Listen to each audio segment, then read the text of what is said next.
Terima kasih, Bu MC. Assalamualaikum warahmatullahi wabarakatuh.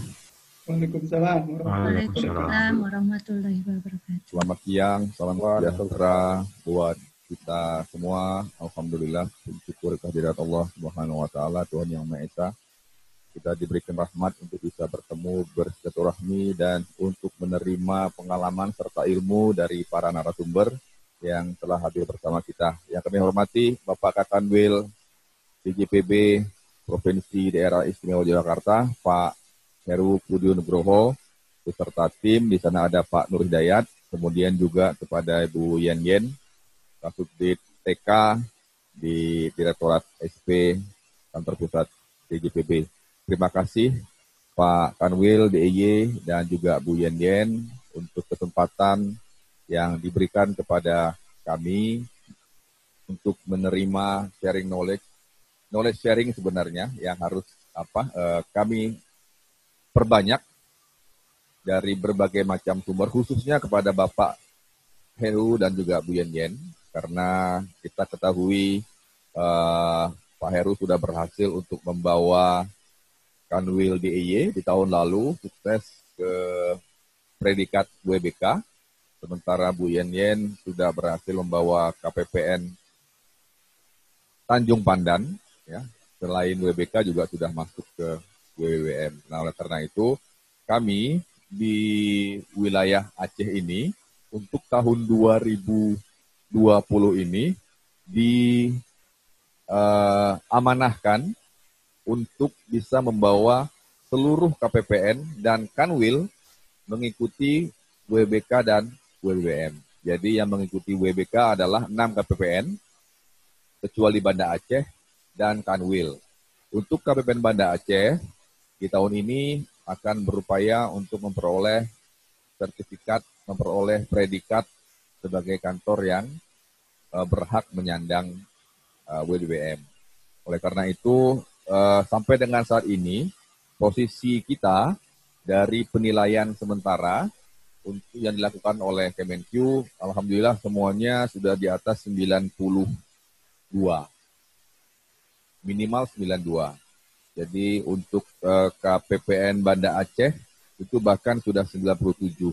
Namun demikian, nilai ini walaupun di atas 90, ini masih belum merupakan sebuah posisi yang aman dan bukan merupakan sebuah posisi yang bisa dipastikan akan mudah untuk memperoleh WBK ataupun WBM. Terlebih untuk WBM ya.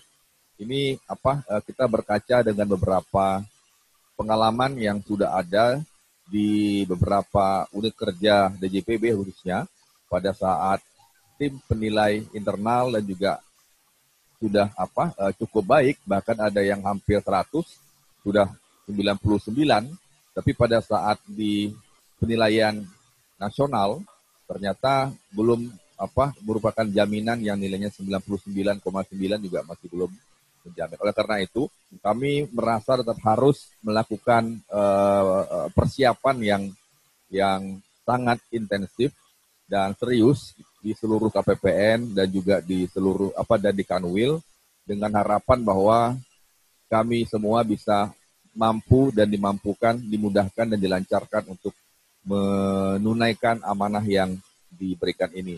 Oleh karena itu tadi sebelum acara dimulai, kita iringi dengan doa dan kita perkuat semangat patriotisme kita dengan menyanyikan lagu Indonesia Raya. Dan mudah-mudahan ini menggema di seluruh penjuru Aceh, sehingga semangat itu akan terus berkobar dalam upaya kita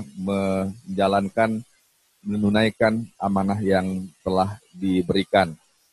Pak Kanwil DIY dan juga Ibu Yen, kami menyadari bahwa pada tahapan-tahapan berikutnya ini merupakan tahapan yang sangat menentukan dan juga tidak mudah. Oleh karena itu kami berharap sharing nanti yang akan Bapak dan Ibu berikan kepada kami akan benar-benar bisa kami serap, akan benar-benar bisa kami implementasikan, sehingga dalam penilaian nanti kami bisa merebut predikat WBK, dan juga untuk khusus KPPN Banda Aceh mampu untuk mengikuti jejak Bu Yen Yen di KPPN Tanjung Pandan, bisa untuk meraih WBBM. Oleh karena itu, kami berharap nanti teman-teman semua yang mengikuti acara ini, karena nanti pada saat tahapan penilaian nasional, selain para pimpinan unit, baik itu kepala KPPN dan juga Kakanwil, artinya saya sendiri ya, harus ini ya, harus benar-benar ya. Wah, ini harus saya berguru sama Pak Heru nih, harus bertapa dulu mungkin di Gunung Merapi sana bersama-sama Pak Heru, tapi jangan lupa bawa karaoke ya Pak Heru ya, supaya bisa rilis ketegangan kita. Oke, jadi kita sama-sama semua. Kalau di Kanwil berarti ini seluruh jajaran Kanwil ini wajib untuk menyiapkan diri juga. Begitu pula halnya nanti di seluruh jajaran KPPN, karena yang memberikan kontribusi dalam penilaian nanti itu tidak hanya pimpinan unit tapi juga seluruh jajaran. Oleh karena itu kami berharap bahwa seluruh jajaran itu di KPPN dan juga di Kanwil juga benar-benar bisa menyimak knowledge sharing akan disampaikan oleh Pak Heru, gitu ya, dan juga oleh Bu Yen Yen nanti. Dengan tidak berpanjang lebar, terima kasih buat Pak Heru dan Bu Yen Yen, dan juga kepada teman-teman yang sudah menyiapkan acara ini. Semoga apa yang kita berikan, apa yang kita dedikasikan, dan apa yang kita bagikan bernilai ibadah dan berbalas kebaikan serta bernilai pahala di sisi Allah Subhanahu wa Ta'ala. Demikian dari saya. Selamat mengikuti knowledge sharing ini kepada teman-teman semua, dan semoga ini akan memberikan kemaslahatan buat kita semua. Sekali lagi terima kasih Pak Heru, Bu Yen Yen, dan teman-teman semua. Pak Adnan kebetulan berhalangan untuk hari ini, mudah-mudahan akan kita coba di sesi berikutnya untuk mungkin secara spesifik untuk mendapatkan review dari Kepala Bagian KI. Demikian dari saya. Billahi taufik wal hidayah. Assalamualaikum warahmatullahi wabarakatuh. Selamat siang. Waalaikumsalam warahmatullahi wabarakatuh. Terima kasih kepada Bapak Kakanwil, Bapak Safiyadi yang telah memberikan arahan. Dan selanjutnya kita masuki ke sesi sharing knowledge, di mana yang akan menjadi moderator adalah Kepala Bidang SKKI, Bapak Muhammad Haddad. Untuk itu, kepada Bapak Muhammad Haddad, saya persilakan jalannya acara juga waktu kepada moderator. Dipersilakan. Dan saya... Terima kasih kepada MC yang sudah memberikan kewenangan kepada saya untuk memandu kegiatan webinar pada hari ini. Assalamualaikum warahmatullahi wabarakatuh.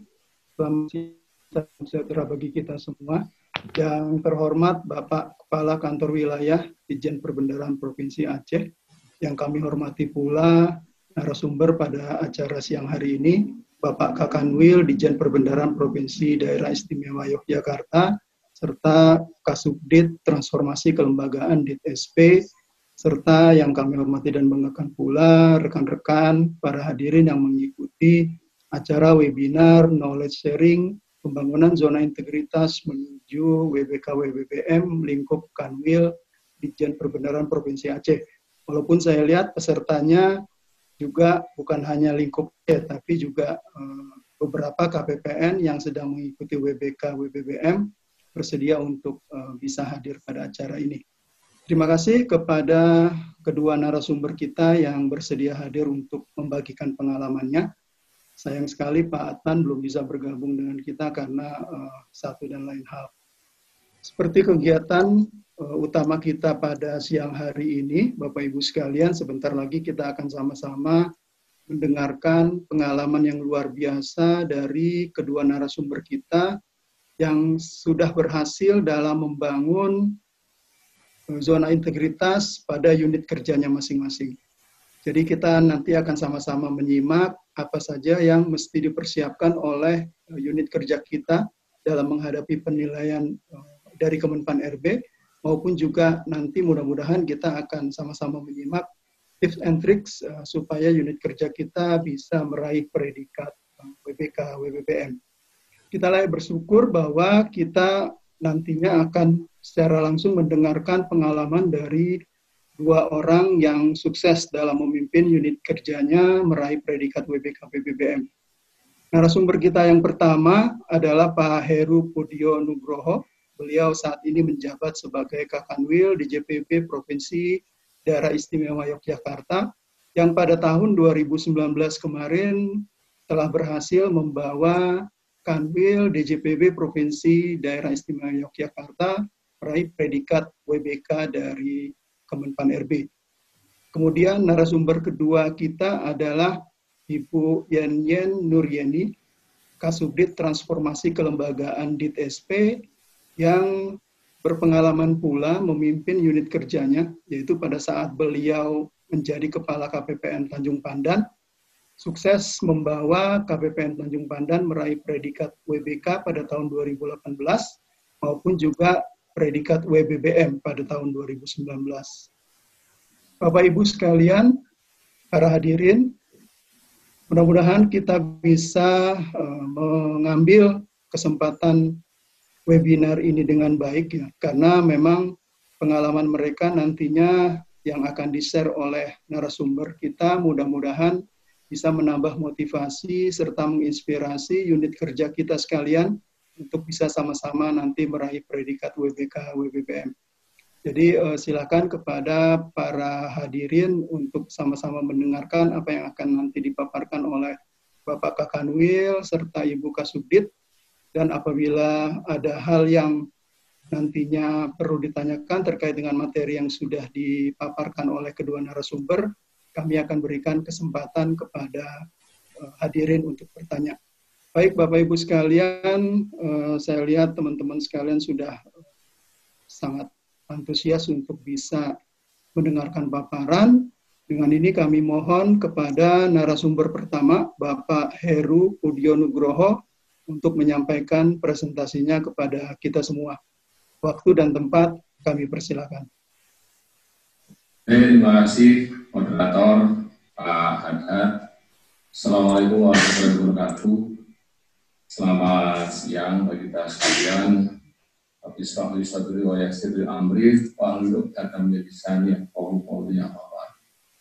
Yang terhormat Pak Kanwil Direktur Jenderal Perbendaharaan Provinsi Aceh, Pak Sapriyadi, yang saya hormati narasumber, Kepala Subdirektorat Transformasi Kelembagaan Bu Yen, kemudian rekan-rekan pejabat eselon 3 di lingkup Kanwil Perbendaharaan Aceh, dan juga ini juga saya ditemani oleh Pak Dodi Dayat, Kapolres KKI Kanwil CPBDIY. Ibu sekalian, rekan-rekan, para kepala KPPN dan juga teman-teman semua yang para peserta knowledge sharing WBK WBM pada siang hari ini. Alhamdulillah, bersyukur kepada Allah SWT, kita semua diberikan nikmat sehat untuk sama-sama bertemu muka walaupun via daring gitu ya. Terima kasih Pak Sapriyadi sudah mengendorse kami untuk mengikuti kegiatan yang strategis ini dalam rangka sharing session sebenarnya lebih pas itu ya, karena kami sendiri baru halfway sebenarnya. Kalau ngomongin juga kami sendiri baru halfway ini Pak Sapriyadi ya, baru separuh jalan karena baru WBK ya. Nah, kalau Bu Yen itu sudah penuh WBK, WBM dan satu tarikan nafas nggak perlu pakai ngulang. Jadi suhunya itu Bu Yen sebenarnya itu ya. Waduh. Baru silatnya itu ya. Suhunya itu Bu Yen ya. Dan juga Pak Sapriyadi itu sebenarnya juga mentor handal itu. Saya tadinya agak terus juga jangan sampai saya nanti seperti ngajari tentara baris gitu ya, ngajari laundry nyuci, ngajari kopi, masak gitu ya. Ya karena Pak Sapriyadi ini waktu beliau di Kabupaten Kota itu sangat bertahan dingin gitu ya untuk mendorong yang ada di vertikal untuk mengikuti berbagai macam kompetisi termasuk kami yang di DIY gitu ya. Jadi izin Pak Sapriyadi untuk sekedar sharing saja apa yang sudah kami lakukan. Barangkali kalau teman-teman di Aceh sedang persiapan untuk menuju WBK, WBM, nanti mungkin ada hal-hal yang bermanfaat yang bisa kami sharing. Baik, lanjut bukan langsung ke slide, izin menayangkan slide.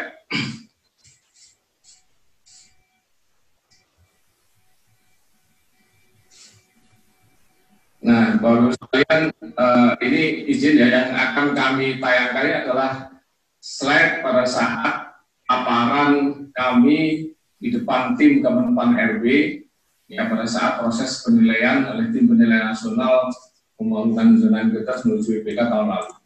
Jadi kalau tahun lalu dan tahun-tahun sebelumnya ini mungkin sebagian besar dari peserta yang sudah lolos di desk review di TPN ini akan dilakukan kunjungan on the spot gitu ya. Ya, kunjungan on the spotnya ini mungkin mirip dengan presentasi untuk penilaian kantor terbaik ya, KPT Pak Safriyadi ya. Jadi kita diminta mempresentasikan di depan tim teman-teman RB, kemudian juga ada stakeholder yang kita hadirkan ya, kemudian dilakukan evaluasi tanya jawab secara langsung dan juga konfirmasi ke stakeholder yang dihadirkan pada saat. Jadi ini ya, saya lanjut Mas. Ya. Dan alhamdulillah tahun lalu kami langsung ditugasi ya tanpa akselerasi. Ini memang hal yang cukup challenging ya bagi Kanwil DIY karena latar belakangnya barangkali 2015 mungkin di bawah asuhan Pak Saf waktu itu sebagai Kapal OTL, Kanwil DIY meraih prestasi sebagai juara kementerian untuk penilaian kantor yang menerapkan pengawas utamaan gender ya PUG. Kemudian 2017 ditugasi untuk membangun layanan secara lebih modern dalam rangka mengikuti penilaian Kanwil terbaik KWT gitu ya. Dan alhamdulillah berhasil juga di tingkat Kementerian Keuangan. Ini perkataan dengan Pak Saf semua itu ya. Kemudian 2019 ya, 2019 sudah setahun ya, 2019 kita ditugasi untuk mengikuti pembangunan integritas menuju BPK tanpa harus melalui prosedur akselerasi. Jadi ini agak berat ini. Dan tahun ini lanjut ini, langsung kami juga ditugasi oleh kantor pusat untuk mengikuti penilaian pembangunan integritas menuju wilayah birokrasi bersih melayani. Kalau dari tahun-tahun sebelumnya, Pak, dari PUG masih ada setahun ya, 2015 PUG, juara, 2016 istirahat, persiapan, 2017 baru ikut penilaian KWT, menang ya, 2018 jeda, 2019 BPK. Nah ini 2012 harusnya dia harapan kami 2021 sebenarnya gitu ya. Ada jeda setahun bagi kami untuk melakukan persiapan supaya lebih matang mengikuti kompetisi untuk penilaian ZT menuju BPN. Tapi ternyata tidak ya, dari kantor pusat langsung tanpa ambil nafas ya setelah BPK 2019-2020 langsung ditugasi BPN. Yang mudah-mudahan nanti di proses penilaiannya kami juga lolos bagaimana tahun lalu gitu ya. Dan ini butuh extra effort yang tidak mudah saya kira. Dan terima kasih juga beberapa waktu lalu kami juga sudah mengundang Bu Dianjen dan Bu Asmaria yang punya sukses story secara berturut-turut melakukan pembangunan integritas dan meraih predikat BPK di tahun pertama dan di BPM di tahun kedua. Ya. Bapak sekalian, ini kalau terkait dengan kerangka yang kami paparkan, tentunya tidak terlepas dari adanya visi misi. Saya kira tiap kantor punya visi misi ya. Dan di sini saya ambil sama aja ya. Kalau visi misinya gitu ya. Terus menurut kami ada 3K, kerja cerdas, kerja keras, kerja ikhlas gitu ya. Ini mirip motonya salah satu kandidat ini yang di legislatif itu lah kalau nggak salah ya. Kerja cerdas, kerja keras, kerja ikhlas ya. Kemudian jenis layanan juga kita tawarkan ya, layanan utama revisi anggaran, kemudian kita nomor register IPA, dispensasi anggaran dan konsultasi layanan. Ya, lanjut. Lanjut Mas. Siap ya. Nah, ini struktur organisasinya saya kira tahun kemarin kami masih disupport oleh organisasi yang solid dan SDM yang handal gitu ya dan lengkap ya. Dan ini tahun ini posisi tahun ini juga sama ya. Ini struktur organisasi Kanwil DIY alhamdulillah eselon 3-nya juga lengkap ya, 3 kepala KPPN dan 5 kepala bidang, kemudian kepala seksi juga masih ada yang masih kosong beberapa ya. Lanjut Mas.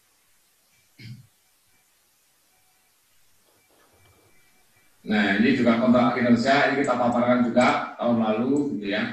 capaian-capaiannya. Kenapa ini kita paparkan? Karena untuk membuktikan bahwa dari sisi pengelolaan kinerja kita sudah termasuk yang bisa diunggulkan. Kenapa? Karena selama 4 tahun berturut-turut, bahkan 5 tahun berturut-turut sampai 2019 kemarin kita menjadi pengelola kinerja terbaik ya dari seluruh kanwil di lingkungan Dirjen Perbendaharaan. Sehingga ini menjadi nilai jual, ya. Menjadi nilai jual. Kenapa tentang kinerja ini kami paparkan. Lanjut, saya kira kalau ibunya kan sama dengan Pak Safiaji ya. Nah ini profil SDM kami ya, saat ini kami diperkuat dengan 86 pegawai gitu ya. Jadi jabatan 1 pejabat eselon 2, kemudian ada 8 pejabat eselon 3 dan eselon 4 gitu ya, yang beberapa kosong. Jadi komposisinya seperti itu ya. Ini kalau kita lihat dari sisi usianya ya, ini yang usianya di atas 50 ini ada berapa? 43 orang ya. Ya, ini 43 orang ini cukup banyak tuh yang di atas 50 tahun ya, atau lolita, lulus 50 tahun ya. Kemudian komposisi generasinya juga banyak didominasi oleh 43 orang generasi X ya. Termasuk yang ngomong generasi gitu. Ya, generasi rasanya sih masih generasi X gitu ya. Kemudian baby boomers juga cukup banyak ya, dan ini sebagian juga tahun ini udah banyak yang pensiun ya. Kalau salah ada 6 orang tahun ini pensiun ya. Dan 11 orang ini adalah generasi Y ya. Kita tidak ada generasi Z ya. Generasi Z kita nggak punya ya. Karena rata-rata kanwil di Jawa itu tidak pernah mendapatkan penempatan pertama untuk teman-teman adik-adik yang alumni STAN ataupun S1. S1 baru, STAN baru biasanya akan deliver dulu ke luar Jawa, baru setelah 5 tahun kemudian mereka akan baru ditarik ke Jawa. Jadi di JI itu meskipun ada teman-teman yang dari Portif, STAN juga yang senior-senior rata-rata ya. Beberapa juga angkatannya biayan gitu ya, yang ada di sini. Ya. Tapi semuanya ada gitu. Lanjut. Dan ini juga sebagian besar itu. Nah ini sarana-prasarana kami gitu ya. Mungkin saya kira Aceh tidak kalah hebat mungkin ya dari sisi penataan front office, kemudian juga beberapa fasilitas ya di FO ada ruang tunggu, kemudian chair handphone, ya kemudian alat bantu difabel, ya kemudian juga kotak saran di outsetnya itu ada.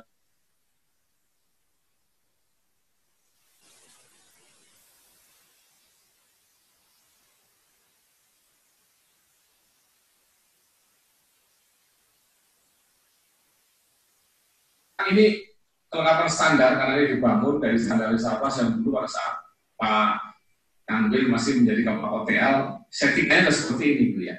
Bahkan pada saat ikut KBT dulu ya settingnya sudah seperti ini, udah catchy gitu ya, udah enak dilihat.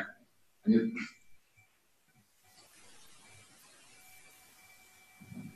Nah ini jenis-jenisnya saya kira tadi udah ya, dari anggaran, saya sama kalau ini ya, penerbitan nomor registrasi, kemudian dispensasi UPDUP, kartu kredit, ya, konsultasi layanan. Ya.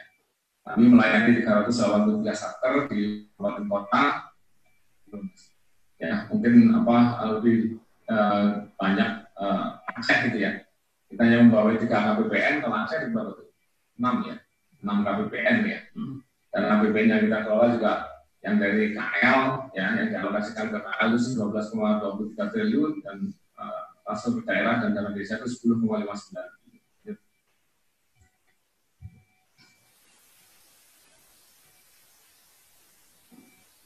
Nah, ini SOP ini penting Pak, jadi memang nanti SOP layanan utama itu harus ada dan ini harus bisa kita tunjukkan gitu ya.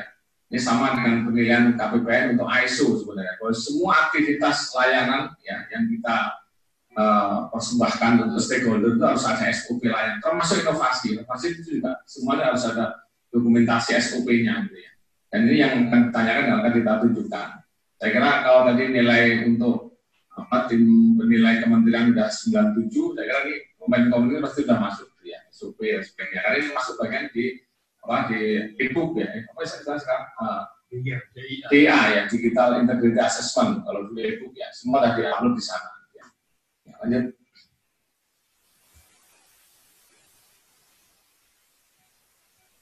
Nah ini memang untuk proses awal pembangunan zona integritas ya, saya kira juga teman-teman di Aceh sudah melakukan ini ya, terutama yang ditetapkan untuk mengikuti penilaian BPK tahun ini. Proses awalnya itu dari pencanangan pembangunan zona integritas.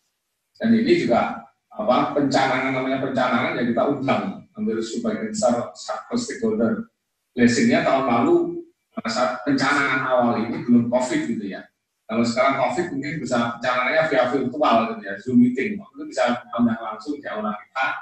Ini diantaranya adalah ada dari Ombudsman, DIY yang mewakili entitas anti korupsi yang kita undang, ya. Kemudian TVRI Jogja, kemudian seluruh rekanan media barang dan jasa, ya.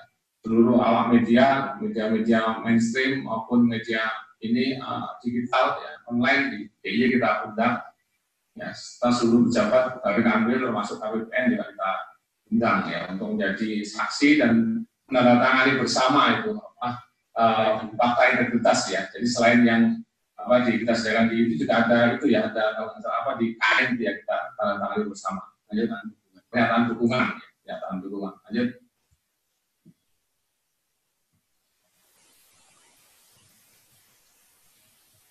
Nah ini dokumentasi dari prosesi pencalonan lanjutan kita waktu itu gitu ya. Seperti ini gitu ya. Jadi ada nomor 7 itu penandatanganan komitmen dukungan stakeholder, itu di lembar yang kita sediakan dan hampir sebagian besar perwakilan dari stakeholder saat ikut menandatangani pernyataan dukungan. Nah, ini menjadi komitmen awal kami untuk melakukan proses pembangunan zona integritas menuju BPK. Lanjut. Nah ini juga tadi media massa kita perlukan supaya bagian dari akuntabilitas publik, masyarakat juga mengetahui bahwa kantor kita sudah melakukan proses pencanangan pembangunan zona integritas ya menuju wilayah bebas korupsi. Ini kita umumkan juga, kita mulai tadi teman-teman media massa baik yang media massa arus utama maupun media online kita undang supaya mereka juga bersama-sama membroadcast proses pembangunan jadi menuju WPK oleh Kanwil JPPDIY ini. Ya, hingga masyarakat juga ikut mengetahui ya, bahwa di sini sudah proses pencanangan zona integritas.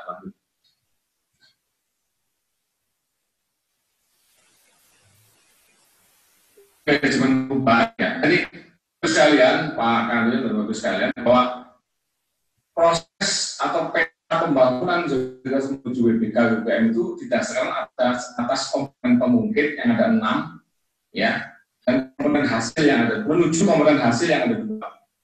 Apa hasil 6 komponen pemungkit adalah manajemen perubahan ya, kemudian manajemen tata laksanaan, manajemen SDM, penguatan akuntabilitas, penguatan pengawasan, dan kualitas pelayanan publik ya. Itu 6 hal yang menjadi roadmap pembangunan zona integritas kami menuju WPK. Untuk apa? Untuk memperoleh komponen hasil. Komponen hasil itu dari hasil survei nanti yang dilakukan oleh tim independen. Ya.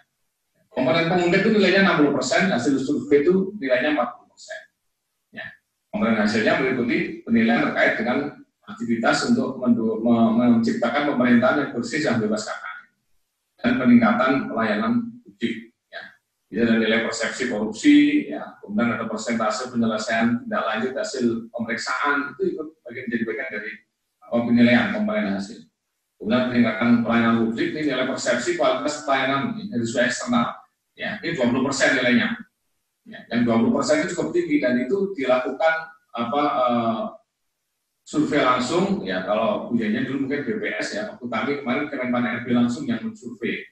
Yang minta daftar long list, kontak list satker, kemudian tanpa pemberitahuan kita langsung melakukan survei ke satker. Jadi memang benar-benar free dari campur tangan kita gitu ya. Yang ini yang mungkin perlu strategi gitu ya. Dan ini biasanya kami awali ya, asal sebagaimana dulu arahan waktu TEPRI melakukan menjadi lokus dari SKPL, survei kualitas SKPL ya, survei kualitas pengguna layanan ya. Ini kami adakan gathering dulu biasanya ya, menjelang survei ya, atau kita dapat bocoran dari KI kapan akan dimulai survei ini, satker kita kumpulin dulu biasanya ya, kita kumpulin di hotel atau di rumah makan ya, yang kita masuk di long list itu, dan kita ini trik dari kami ya, kemudian kita ajari bagaimana cara mengisi survei dengan mengambil contoh kuesioner tahun-tahun sebelumnya dan menilainya seperti apa gitu ya. Itu upaya maksimal yang bisa kita lakukan. Jadi memang harus disiasati begitu. Kalau lepas begitu saja ya khawatirnya nanti itu liar gitu ya. Bapak sekalian, mungkin di kami perlu menjadi pelajaran bahwa proses BPPN KPPN Jogja itu tahun ini ditugasi untuk yang ketiga kalinya. Ini sudah 2 kali gagal gitu ya, 2 kali kurang beruntung gitu ya. Dan itu memang setelah kita telisik, kita pelajari betul bahwa memang di komponen hasil ini sangat menentukan. Ya. Jangan sampai kemudian apa yang kita bangun ya itu satker kemudian nggak ngerti, nggak tahu gitu ya. Jadi isunya tidak hanya sekedar bahwa kantor itu masih menerima sesuatu, kalau itu udah harga mati pasti akan kecoret. Contohnya mungkin di Jawa Barat ya, belum begitu. Tapi satu saja yang responden yang men-challenge integritas ya, mempertanyakan integritas dari tugas layanan di Kanwil atau di KPPN pasti sudah langsung kecoret. Ya, ini tidak hanya itu. Apakah satker itu mengenali dari inovasi-inovasi layanan yang kita berikan dan mereka merasakan manfaatnya, itu juga menjadi substansi dari pertanyaan. Kalau satker kemudian kenal kemudian nggak ngerti manfaatnya, itu pun juga pasti akan mengurangi nilai. Apalagi nggak kenal, kita udah banyak. Nah, kemarin itu kalau nggak salah begitu tuh untuk KPPN Jogja. Inovasinya udah lumayan banyak inovasi yang sudah diinisiasi gitu ya, dan semua itu diupayakan untuk peningkatan kualitas layanan ke satker. Tapi kemudian ada salah dua satker yang kurang mengenali adanya inovasi itu ternyata juga menjadi pengurang nilai gitu ya. Bahwa proses inovasi, proses peningkatan kualitas layanan yang dilakukan ternyata tidak memberikan dampak ke satker. Indikatornya apa? Loh, satker nggak ngerti. Ya. Ada inovasinya itu nggak ngerti satker gitu. Ada inovasi itu. Nah, itu yang harus dihati-hati. Makanya ini memang perlu upaya untuk mengumpulkan ya satker sebelum proses survei ini, kemudian kita berikan penjelasan lagi apa inovasi-inovasi lain yang sudah kita lakukan, bagaimana mengoperasikan kalau terkait inovasi IT, bagaimana mengoperasikan itu manfaatnya apa, ini harus kita deliver kembali. Ya. Kemudian baru kita ajari bagaimana cara mengisi survei dengan mengambil contoh kuesioner tahun-tahun sebelumnya. Nah, ini sekitar tip and tricks ya, mungkin nanti Bu Yayan punya different side dari sisi pengalamannya. Ya. Lanjut, ini manajemen perubahan dulu ada Pak Dirjen sempat datang ke sini hari Sabtu gitu ya di sela-sela acara lain dan khusus mahasiswa 3 diminta kumpulin waktu itu untuk bicarakan progres BPK jadi menuju BPK yang kami ini. Jadi pelaksanaan dari integritas manajemen perubahan juga pembentukan tim kerja ini menjadi awal ya. Bagaimana karena bagian dari dokumentasi ini saya kira sudah dilakukan. Teman-teman tadi yang nilainya di atas 90 pasti sudah ada ini. Untuk tim kerja, kemudian di-upload di GIA, ya, kemudian rencana kerja manajemen perubahan juga sudah disusun, ya. Kegiatannya apa, outputnya apa, jadwalnya kapan, gitu kan? Kemudian mitigasi risikonya apa kalau kemudian itu tidak bisa dilaksanakan, ya. Atau outputnya tidak sesuai dengan yang dikehendaki. Ya. Inilah kita dokumentasikan semua. Unit in charge-nya siapa? Ya. Ini rencana kerja manajemen perubahan juga kita susun dan kita dokumentasikan. Lanjut. Ya, kemudian ini masih di area manajemen perubahan dan yang komponen pengungkit ini kita mulai dulu dari manajemen perubahan. Ya, pemantauan dan evaluasi bangunan situ menuju BPK. Ini terus-menerus secara gradual kita lakukan. Ya, rapatnya 2 mingguan. Jadi mulai pencanangan ZI itu tiap 2 minggu kita pantau progresnya apa yang sudah dilakukan dari masing-masing unit in charge yang bertanggung jawab terhadap 6 komponen pengungkitan. Ya, dari si manajemen SDM tentunya di umum ya tetap pelaksanaan, itu juga di umum, akuntabilitas, PK, pengawasan di SKKI dan sebagainya. Ini apa yang action dari masing-masing invest yang bertanggung jawab terhadap pembangunan 6 komponen pengungkit tadi ini selalu kita evaluasi tiap 2 minggu sekali. Ya. Kemudian juga deklarasi apa integritas ini penting, saya kira. Ya. Ini merupakan dasar adanya perubahan pola pikir dan budaya kerja yang kita tuangkan di situ. Ya. Ini kan template ini kan bisa kita modifikasi ya, sesuai dengan kebutuhan untuk ini perubahan mindset dan budaya kerja yang ada di masing-masing. Ya. Ini menjadi komitmen bersama yang ditandatangani oleh seluruh pegawai. Ya. Lanjut, ini manajemen perubahan. Lanjut. Ya. Nah, kemudian masuk ke komponen tata laksana. Nah, ini berbagai inovasi yang kita nyisir ya di komponen tata laksana. Tata laksana ini bagaimana kita semakin meningkatkan kualitas tata laksanaan kita, baik di internal maupun tata laksanaan yang terkait dengan layanan eksternal. Di layanan internal kita inisiasi waktu itu inovasi berbasis IT ya, ST024. Supervisi teknis 24 jam. Ini ST024 itu bukan dosen ya. ST12, ST24 ya. Ini sekarang dari solusi teknis 24 jam. Ya, dengan aplikasi ini seluruh teman-teman pegawai bisa melakukan pengaduan terkait dengan gangguan fasilitas IT yang ada di mereka, baik PC, laptop, jaringan dan sebagainya ke seksi dukungan teknis di SKKI. Dengan aplikasi ini, dan itu bisa jalan 24 jam. Tidak hanya di jam kerja, teman-teman bisa curhat, bisa mengadukan adanya gangguan ya terkait dengan jaringan dan sebagainya. Misalkan jam kerja dia lupa di rumah baru ingat, ya bisa ya langsung isi di ST24 itu apa kan, siapa yang meminta unit yang minta layanan, kemudian apa layanan.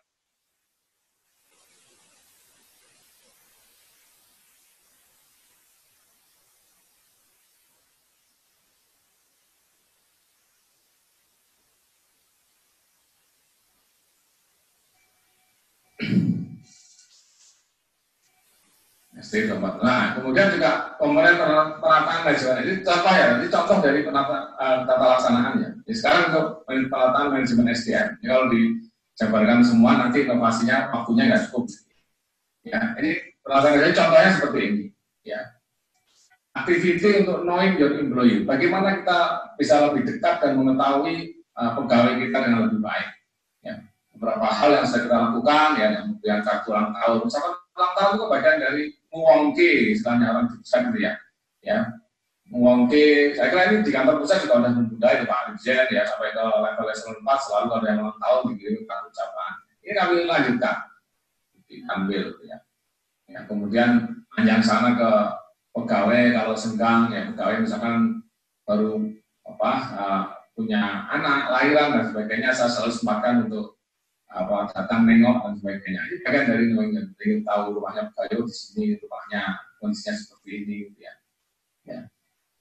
Keluarganya seperti apa. Ini bagian juga knowing your employee. Kemudian capacity building, ya, catering dengan pegawai dan sebagainya. Ini sebelum COVID ini biasanya tiap semester kami lakukan untuk capacity building. Ini ada COVID jadi belum kita lakukan. Harusnya sudah kita rencanakan di Maret, keburu COVID belum jadi Pak.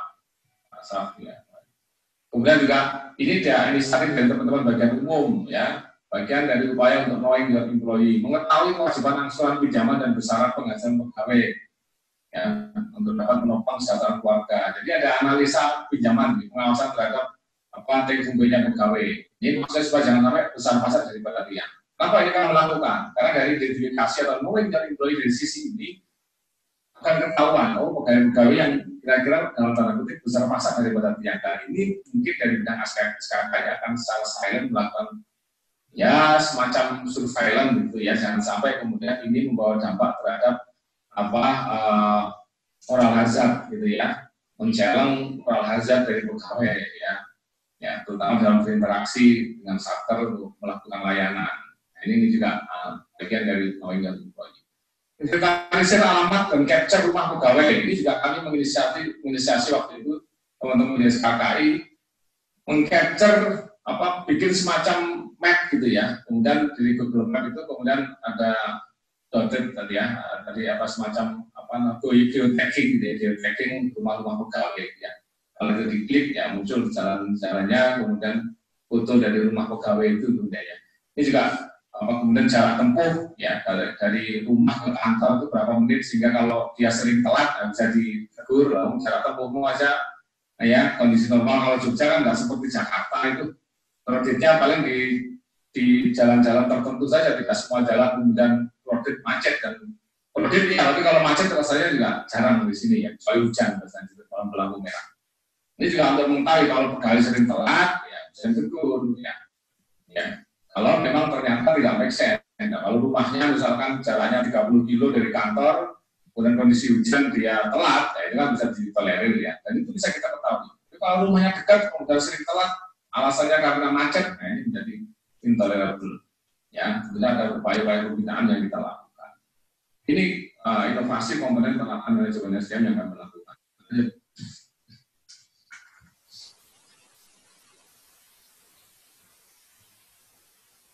Ya, ini juga masih di komponen penerapan manajemen SDM. Ya, tadi kami juga menginisiasi tadi selain geotagging ya rumah pegawai ada Google Map ya yang itu men-spot menggeotagging rumah pegawai. Ini juga kami menginisiasi SID Jogja. Ini juga inovasi berbasis IT, sistem informasi digital. Ini seluruh informasi digital kepegawaian ada di sini. Ya, termasuk tadi itu geotagging rumah pegawai itu kita linkkan juga ke SID Jogja. Dan SID Jogja ini untuk BBM kami advance ya, ada beberapa fitur yang kemudian kami tambahkan. Gitu ya. Lanjut.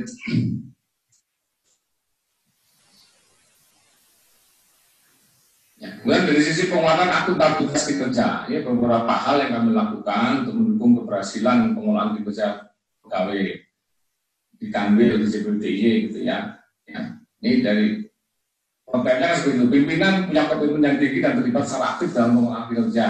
Ya, tadi tiap triwulan ya harus kita melakukan. Saya kira kan itu mandatori ya, DKO ya, dialog organisasi dan dialog kinerja individu ya. Kemudian seluruh pegawai Kanwil juga berkomitmen dan terlibat secara aktif dalam pengelolaan kinerja dan menciptakan inovasi terkait pengelolaan kinerja. Jadi pengelolaan kinerja itu kita ciptakan beberapa inovasi. Bikin tutorial cara pengisian pengelolaan kinerja, penginputan di e-performance, penginputan IKU, capaian IKU di e-performance. Teman-teman bikin inisiatif ya untuk bikin video tutorialnya dan hal-hal lain yang menyangkut dengan tata kepegawaian pengelolaan SDM ya. Kalau menyangkut dengan aplikasi ya, aplikasi kepegawaian, teman-teman langsung bikin video tutorialnya dan itu kemudian di-broadcast di websitenya Kanwil, kemudian jadi bagian dari upaya sosialisasi dan itu punya nilai di sisi inovasi pengelolaan kinerja. Itu salah satunya yang membuat kami selama 4 tahun berturut-turut, 5 tahun kemarin 2019 ya, dari 2015 sampai 2019 kita NKO Kanwil di JPTY selalu tertinggi gitu ya.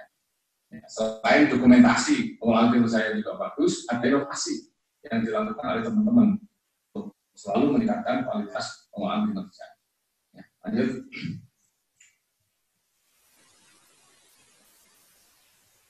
Kemudian juga mitigasi komponen penguatan pengawasan. Ini selanjutnya, penguatan pengawasan ini juga menjadi hal krusial.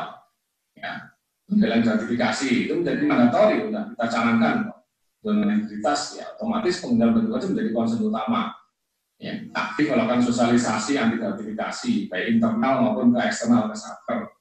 Ya, kita minta Satker ya, dalam rangka Island of Integrity untuk mendukung proses pengelolaan JPTY yang kita lakukan.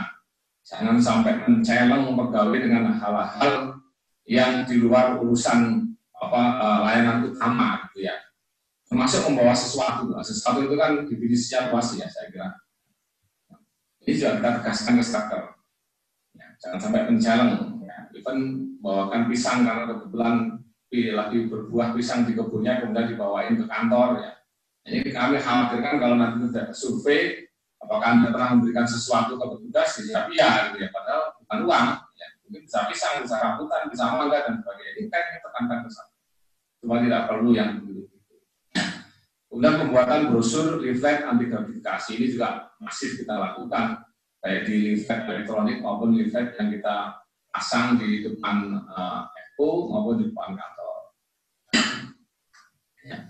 Juga kami melalui media, ya, di Harian Jogja juga kita pernah ekspos sosialisasi peraturan penganggaran dan anti gratifikasi. Kemudian penerapan SPIP yang menunjukkan berbagai duta, dapat duta kode etik, ya, duta disiplin, duta anti korupsi dan anti gratifikasi.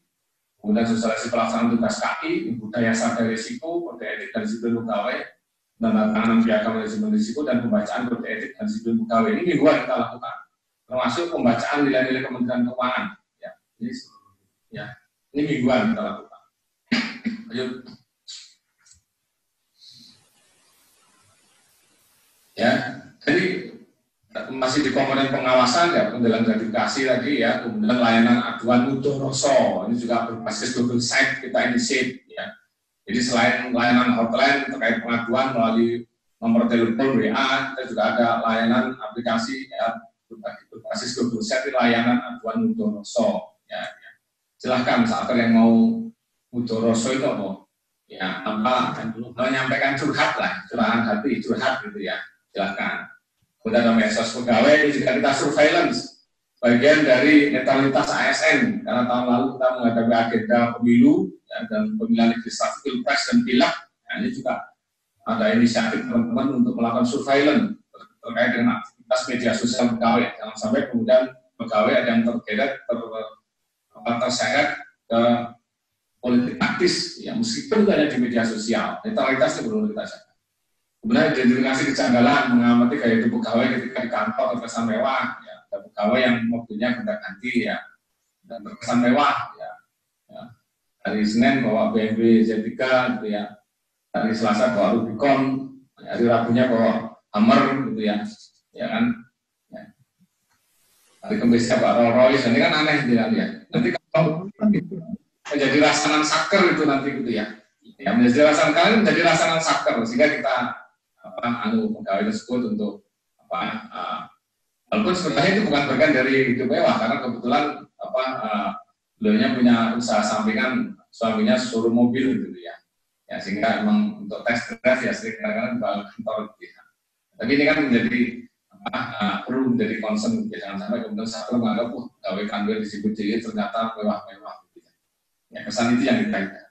Kemudian situs Om Sakti ini juga menjadi inisiatif kami bagaimana saat kan lebih dimudahkan selain ada HI di JPP juga kita meng-create situs Om Sakti dalam rangka edukasi terkait sakti. Kemudian juga ada benturan kepentingan, ini mitigasi risiko terjadinya fraud kita lakukan. Lanjut Mas. Ya, inovasi lainnya di penguatan pengawasan itu banyak di penguatan pengawasan karena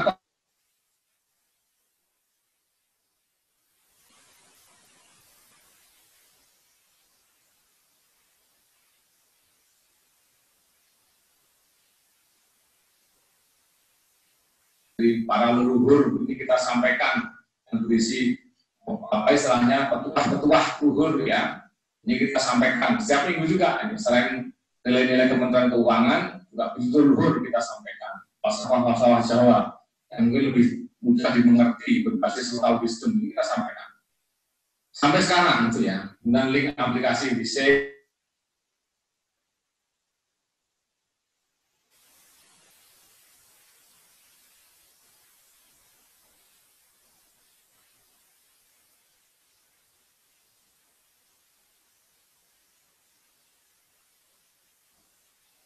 gempa bumi ya. Sehingga ini menjadi bagian mutlak untuk mengedukasi pegawai, kemudian mengedukasi saker terkait tanggap bencana. Nah, kemudian kita inisiasi juga video safety induction ya, mitigasi bencana. Kemudian arahan jalur evakuasi pada setiap kegiatan sosialisasi.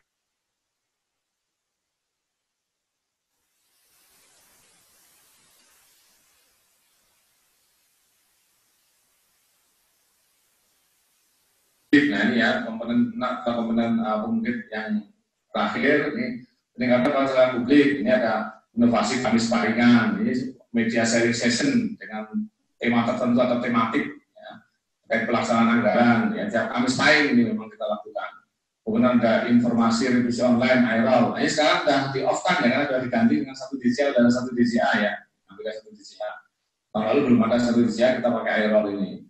Kemudian ada PPA 1 Google Site, berbagai informasi terkait dengan peraturan, pelaksanaan anggaran dan sebagainya itu kita upload di PPA 1 Google Site. Ini juga berbasis Android.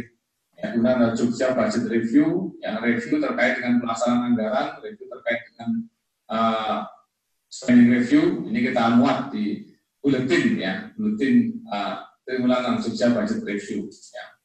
Kami pengennya dalam karena tenaganya terbatas, sehingga kita tentukan triwulan. Lanjut.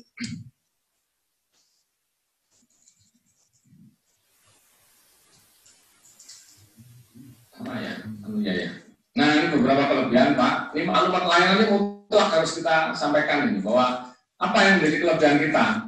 Kelebihan kita adalah penerbitan register hibah langsung dalam negeri.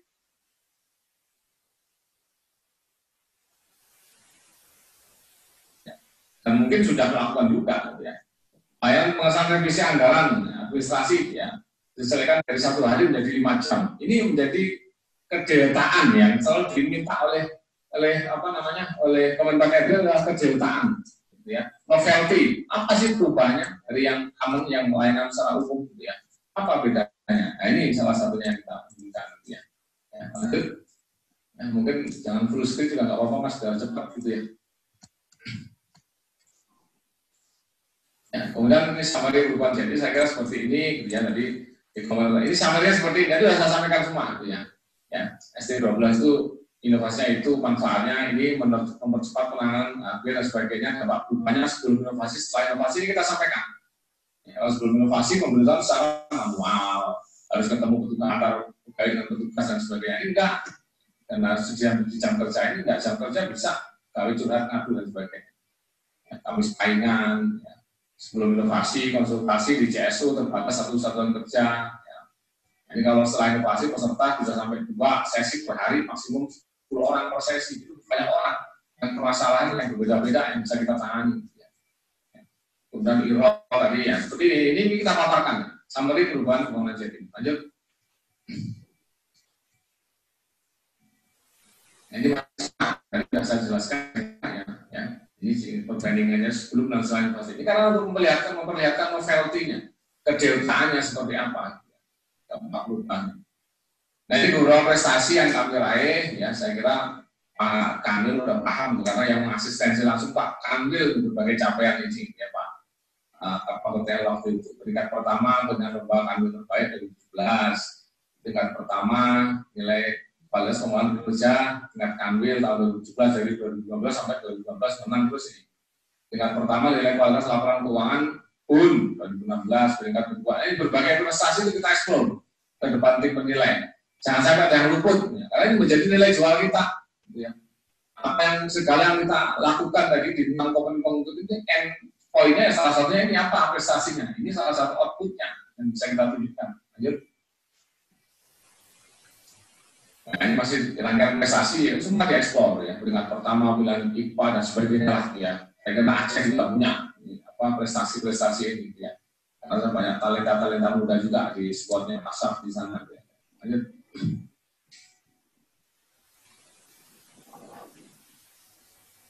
Nah, di peran sosial juga penting kita sampaikan bahwa selain mengurusi stakeholder utama yakni satuan kerja dan pegawai, kita juga mempunyai kepedulian terhadap lingkungan sekitar kita, terhadap sosial yang ada di sekitar kantor. Ya.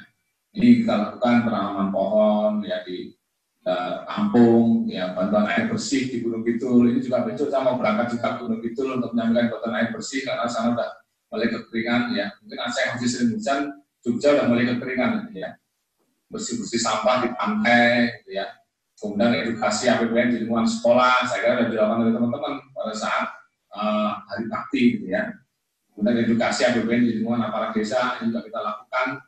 Aparatur desa waktu itu kita inisiatif teman-teman untuk mengedukasi tata kelola APBN ke seluruh perangkat desa di satu kecamatan ya di Mogiri. Lanjut, sudah mau terakhir ya lagi. Nah ini juga peran sosial yang lain, ada basar sembako murah, bantuan ke panti asuhan, upaya pelestarian lokal wisdom budaya lokal melalui saya hidupkan lagi kesenian gamelan. Mungkin setelah mati suri sekian lama saya hidupkan lagi dan kita sudah tampil beberapa kali di event-event yang dilakukan oleh kantor pusat di DIY gitu ya. Kita tampilkan teman-teman ini karena bagian dari upaya nguri-nguri budaya Jawa gitu ya. Lanjut. Nah ini parameter kemarin hasil Pak kami laporkan sama mungkin di tahun lalu pada saat BPK indeks persepsi anti korupsi kita 397, indeks pelayanan publik kita 392 ya. Dan ini kan sudah di atas nilai minimal semua ya. Jika kita berhasil memperoleh BPK ya lalu ya. Terakhir kan. Nah ini sebagai penutup Bapak-Ibu sekalian, kita selalu punya modal 5 modalitas. Dan ini kita pegang sampai sekarang untuk modal pembangunan Jatim menuju WBBM. Ya. Adanya komitmen dari seluruh pegawai yang persisten. Ya. Komitmen kuat mendukung pelaksanaan reformasi birokrasi. Kemudian juga dukungan seluruh stakeholder yang bersinergi dengan kita. Mengamankan proses pembangunan zona integritas, mendukung proses pembangunan integritas. kemudian pengelolaan SDM yang baik, ya sehingga semua pegawai memiliki sense of engagement terhadap proses pengelolaan integritas, knowing your employee, lewat punishment yang proporsional dan sebagainya. Melalui kemudian semangat memberikan yang terbaik bagi organisasi dan masyarakat. Kemudian Kanwil di JPB memiliki keunggulan kompetitif yang tinggi melalui penerapan dan pengembangan inovasi yang secara terus-menerus kita upayakan dalam rangka semakin meningkatkan kualitas layanan kepada stakeholder baik internal maupun eksternal. 5 modalitas ini adalah hal pokok yang kami pegang dalam rangka mewujudkan pembangunan integritas menuju wilayah bebas korupsi. Itu barangkali yang dapat kami share ya, mudah-mudahan ada manfaatnya Pak Asaf, Pak Adat, ya, dan teman-teman semua di Banda Aceh. Nanti pasti akan dilengkapi itu ceritanya Bu Yeni mungkin akan lebih seru lagi itu story-nya gitu dibanding kami gitu ya, karena kami belum halfway, baru setengah jalan ini Pak Adatnya. Kalau Bu Yeni udah full way gitu ya. Itu barangkali Pak Adat ya sharing dari kami. Terima kasih. Semoga Anda manfaatnya. Assalamualaikum warahmatullahi wabarakatuh. Waalaikumsalam warahmatullahi wabarakatuh. Kita beri aplaus untuk Pak Kanwil, Pak Heru. Terima kasih Pak Heru yang sudah menyampaikan materi. Semoga apa yang disampaikan tadi bisa bermanfaat bukan hanya untuk Kanwil DJPB Provinsi Aceh yang akan mengikuti pembangunan zona integritas menuju WBK, tapi juga pada unit kerja lainnya yang akan mengikuti WBK maupun WBM. Sebelum kita beranjak pada narasumber kedua yaitu Ibu Kasubdit, ada beberapa poin penting yang saya catat dari apa yang sudah disampaikan oleh Pak Kanwil tadi. Yang pertama bahwa terkait dengan penyampaian informasi kepada publik, ini yang harus benar-benar kita laksanakan Bapak Ibu sekalian. Jadi jangan sampai masyarakat tidak terinformasi apa yang sudah kita bangun. Ya, kita sudah melaksanakan pembangunan zona integritas, tapi masyarakat tidak mengetahui apa sih WBK, apa sih WBBM. Terus kemudian yang tidak kalah penting juga adalah kita harus menjaga hasil atau komponen hasil, di mana di situ kita benar-benar harus menjaga hasil dari indeks kepuasan masyarakat. Jangan sampai ada satu atau beberapa hasil indeks yang mengindikasikan ada tindak pidana korupsi di unit kerja kita. Terus kemudian juga yang tidak kalah penting adalah inovasi harus bisa dimanfaatkan dengan sebaik-baiknya oleh satuan kerja kita atau stakeholder kita. Itu yang mungkin saya garis bawahi tadi dari apa yang disampaikan oleh Pak Kanwil. Mudah-mudahan nanti Bu Yen yang akan menyampaikan materi kedua bisa melengkapi apa yang tadi sudah disampaikan oleh Pak Heru tadi. Baik, waktu dan tempat kami persilahkan kepada Ibu Yen. Mungkin waktu sekitar 30 menit ya Bu Yen ya. Nanti setelah itu kita akan melaksanakan tanya jawab. Silakan Bu Yen. Baik, terima kasih Pak Hadat. Mohon izin suaranya terdengar jelas? Jelas Bu Yen. Baik, bismillahirrahmanirrahim. Bunga sekuntum di atas batu. Assalamualaikum warahmatullahi wabarakatuh. Waalaikumsalam warahmatullahi wabarakatuh. Waalaikumsalam warahmatullahi wabarakatuh.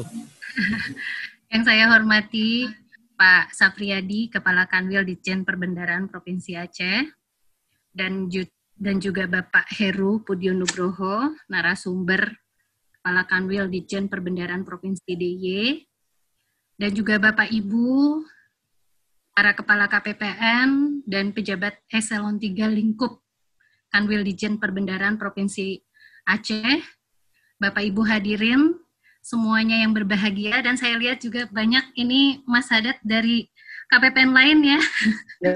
Nyebrang sepertinya ini luar biasa ini Aceh menyelenggarakan kegiatan.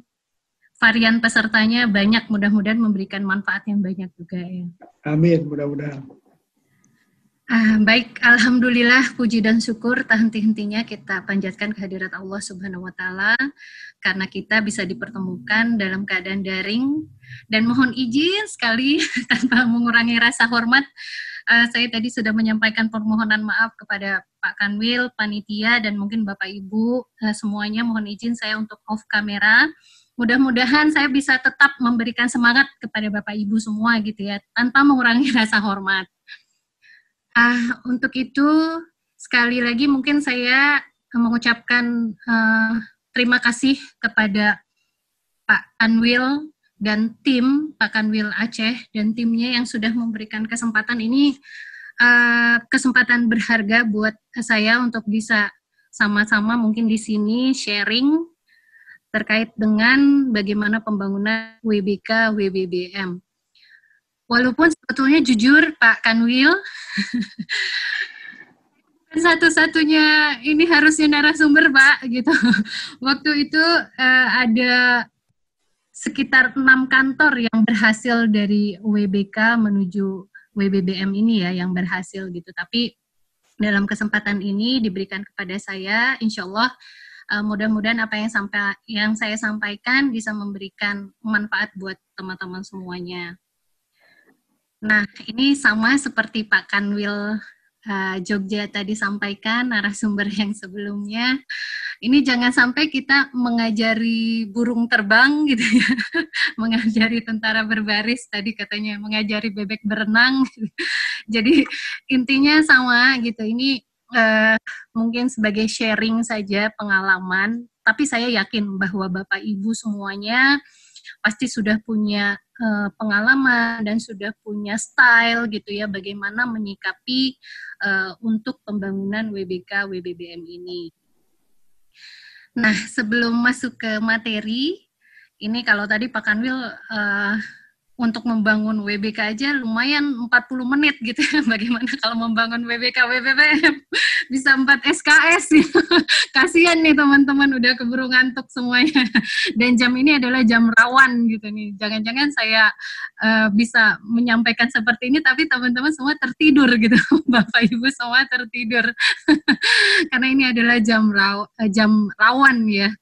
Nah, ini saya ingin sharing aja barangkali sebelum masuk ke paparan gitu ya. Tapi nanti panitia sudah ada ya paparannya ya. Panitia. Sudah Bu Yanian, sudah. Siap-siap kalau mau di-share nggak apa-apa. Nah, sebelum masuk ke paparan, saya ingin cerita pada saat penilaian untuk WBBM ya, untuk WBBM. Nah, pada saat pemberian apresiasi, saya tanya kepada tim Kemenpan RB gitu.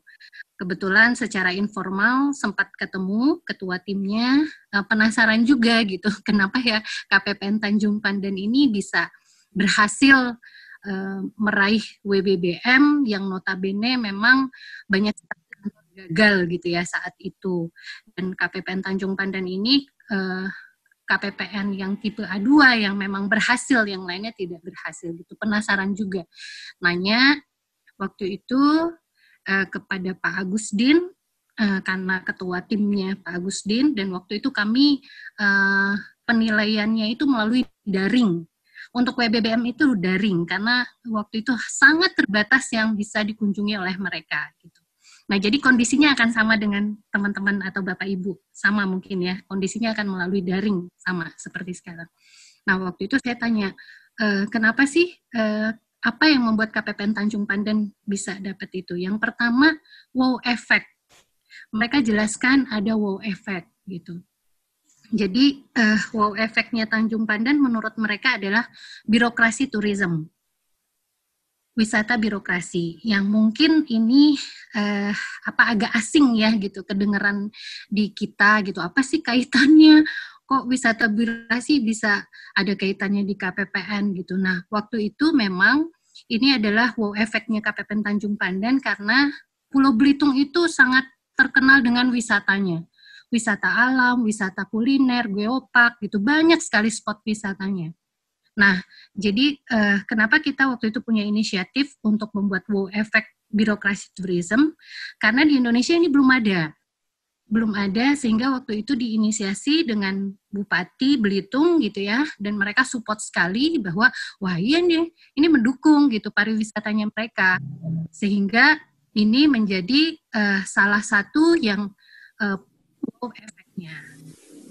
Yang kedua, saya tanyakan lagi, apalagi poinnya? Terus mereka jawab, inovasi KPPN Tanjung Pandan itu tidak memikirkan dirinya sendiri, tetapi sudah mendorong keluar orang lain. Jadi mereka bilang istilahnya inovasinya itu multiplier efeknya sudah customer-nya customer. Jadi orientasinya udah ke customer-nya customer gitu. Nah, padahal ini tidak semuanya inovasinya, tapi ada salah satu inovasi yang memang kita dorong itu ke sana gitu arahnya. Jadi bukan memikirkan si satkernya, tapi memikirkan customer-nya satker gitu. Sehingga ini dianggapnya lompatan oleh Kemenpan RB gitu. Nah ini terus apalagi masih penasaran gitu apalagi. Nah ternyata ada yang satu mengejutkan gitu ya, satu yang waktu saya tanya dan pada saat apa istilahnya daring penilaian terakhir di tim mereka juga mereka tanyakan apa effort dari KPPN Tanjung Pandan untuk CSR gitu ya, CSR corporate apa ini istilahnya tuh corporate social responsibility. Iya gitu. Terus sempat bengong juga ya, loh kok ditanyanya itu loh, udah jelas-jelas kita government ya pasti akan banyak sekali gitu untuk social responsibility-nya.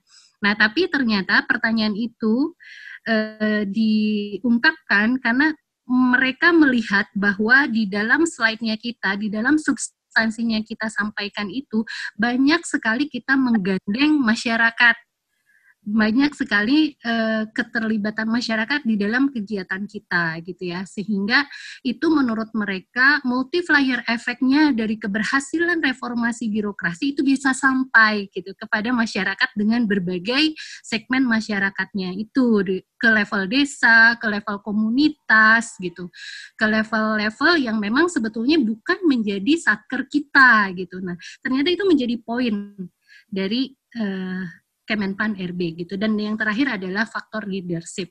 Nah ini juga harus hati-hati, ternyata Kemenpan RB itu mencatat faktor leadership ini juga menjadi salah satu kayak apa ya, kayak tidak terstate secara resmi, tapi mereka itu kayak meng-highlight kantor-kantor dari sisi leadership-nya gitu.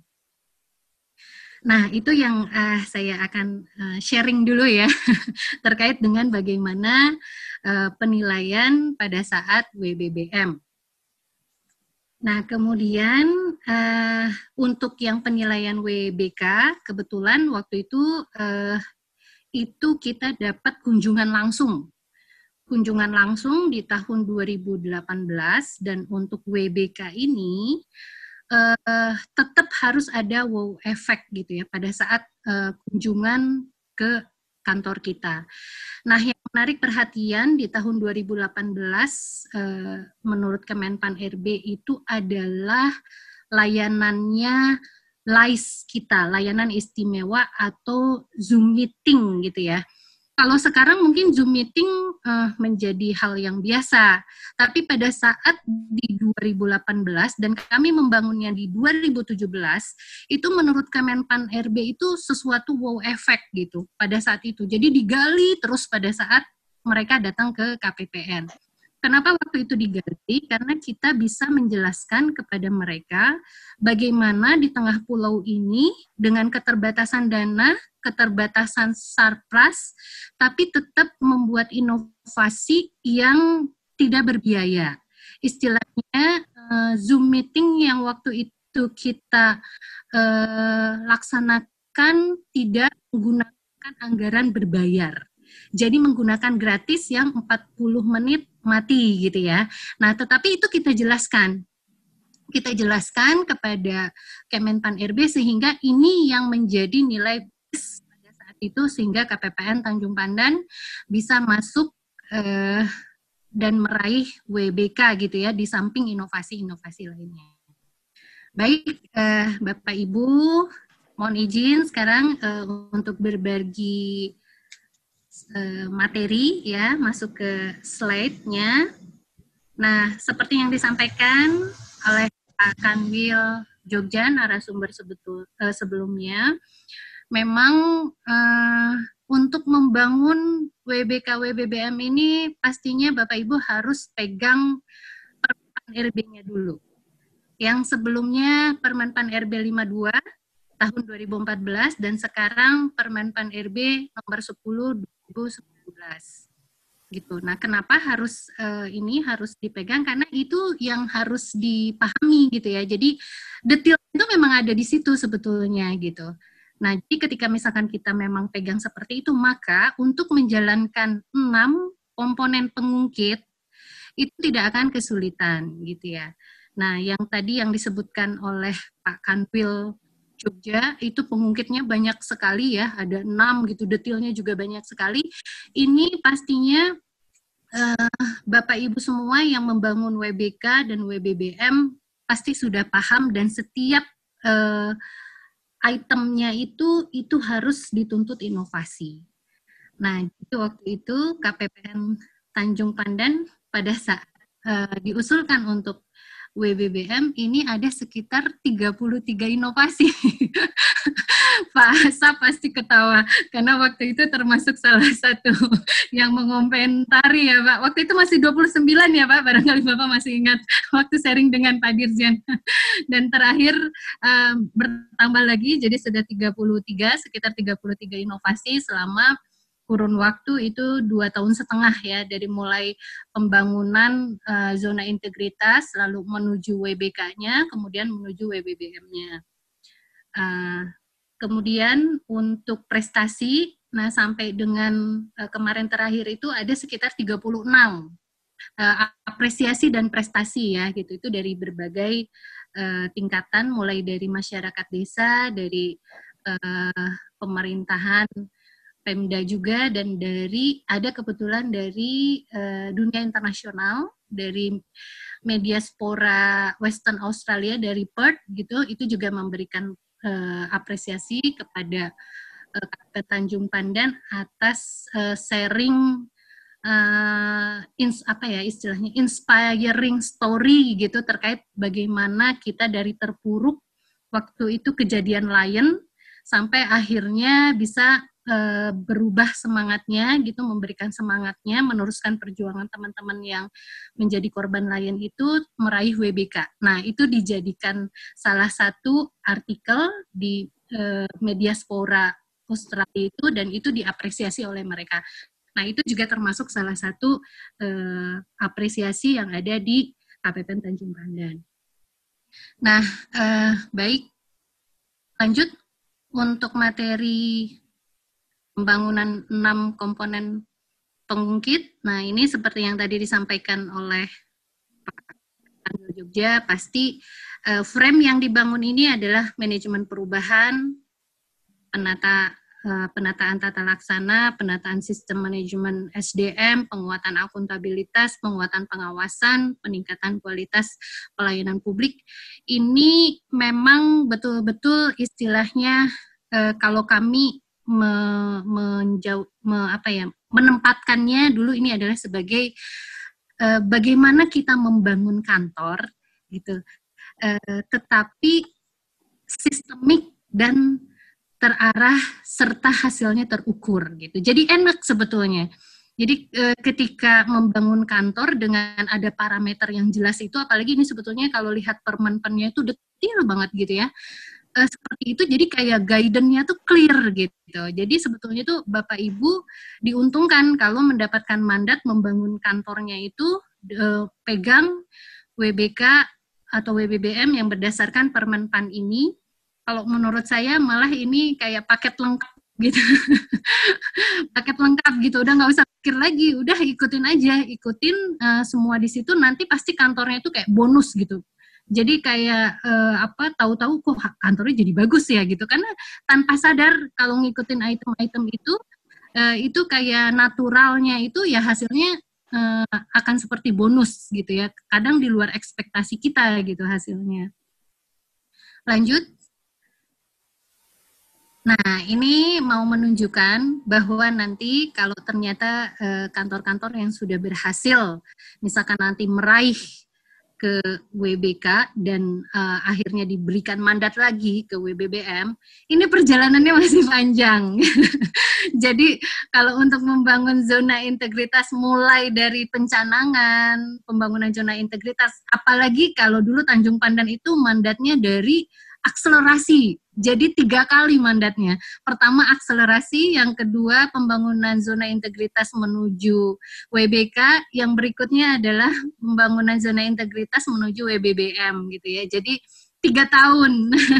Jadi ini panjang sebetulnya kalau mau dibikin ininya, time frame-nya tuh panjang sekali, tetapi message-nya adalah kita harus memapping gitu langkah-langkah kita di sini dengan sangat jelas, dan seperti yang tadi Pak Kanwil sampaikan, ini harus disosialisasikan kepada mitra kerja kita, baik itu Satker maupun itu Pemda ataupun misalkan ini komunitas-komunitas yang ada di lingkungan di sana, atau juga pelaku dunia usaha, dunia pendidikan gitu. Semuanya yang ada di sana itu harus memahami pergerakan kita. Sehingga pada saatnya nanti diperlukan, ini sudah tidak kesulitan lagi kita untuk membranding kantor gitu. Karena memang pembangunan langkah kita itu sudah pelan-pelan, by proses gitu.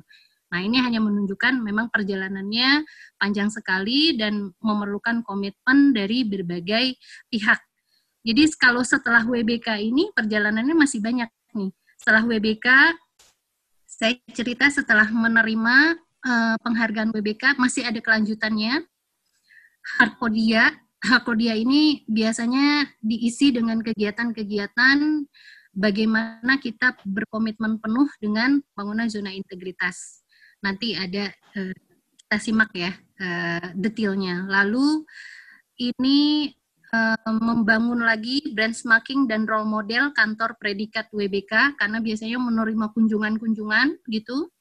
Lalu talk show anti korupsi, dan pada saat itu kita memanggil menghadirkan salah satu direktur dari KPK gitu ya, Pak Giri Supadio. Kebetulan beliau berkenan dan bisa hadir ke KPPN Tanjung Pandan. Nah, itu dijadikan momen yang sangat penting dan sangat luar biasa yang kita buat. Acaranya itu magnitude-nya sangat besar, baik untuk elemen Pemda, elemen dunia pendidikan, elemen masyarakat luas gitu ya, pengusaha dan sebagainya, semuanya diundang ke KPPN sehingga mendapatkan pencerahan tentang anti korupsi itu langsung dari sumbernya. Dan di samping itu juga waktu itu kita undang juga beliau untuk talk show di radio.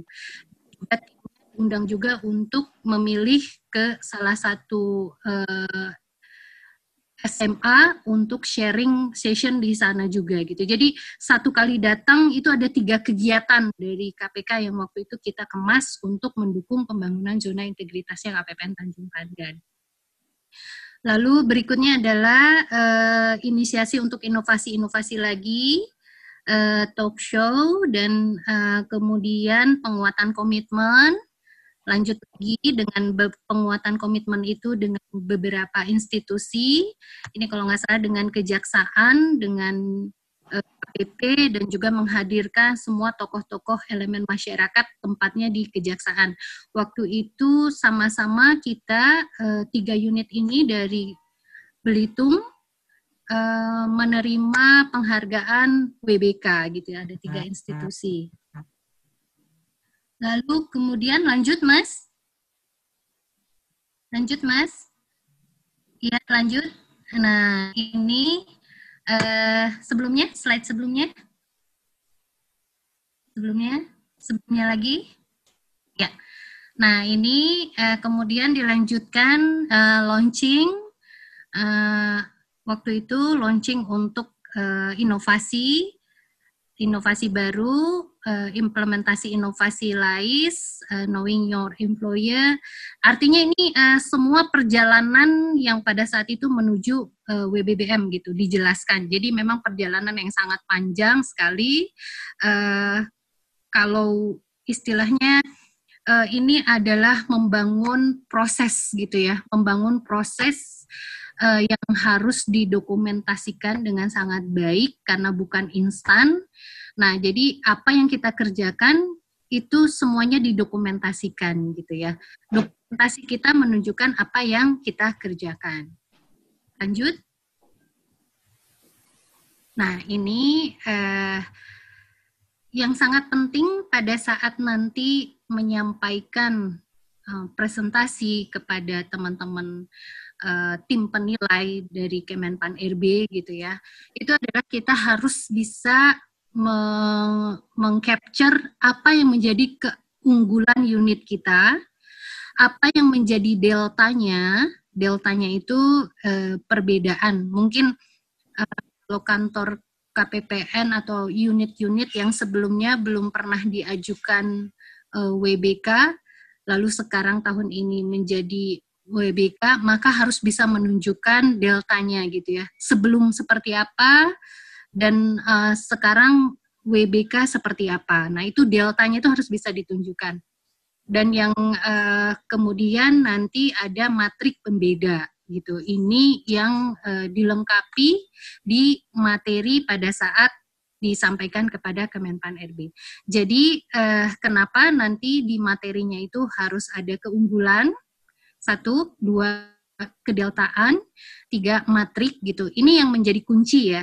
Karena pada saat nanti misalkan ini peran, ini 3 ini menjadi kekuatan yang harus secara cepat dipahami oleh tim penilai gitu. Harus secara cepat gitu, sehingga mereka punya poin-poin pada saat nanti pleno di Kemenpan RB-nya gitu.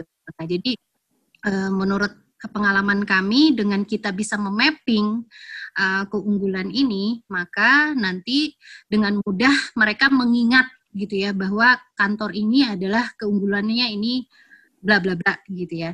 Nah, ini salah satu yang menjadi kunci pada saat presentasi di KPPN Tanjung Pandan melalui daring, itu disampaikan keunggulan KPPN Tanjung Pandan ada 8. Ada 8. Yang pertama, kerjasama kelembagaan. Frame-nya ya, ada kerjasama kelembagaan. Yang kedua ini SIPP. SIPP adalah Sistem Informasi Pelayanan Publik. Nah, untuk SIPP ini blessing sebetulnya. Jadi KPPN Tanjung Pandan ini sebetulnya banyak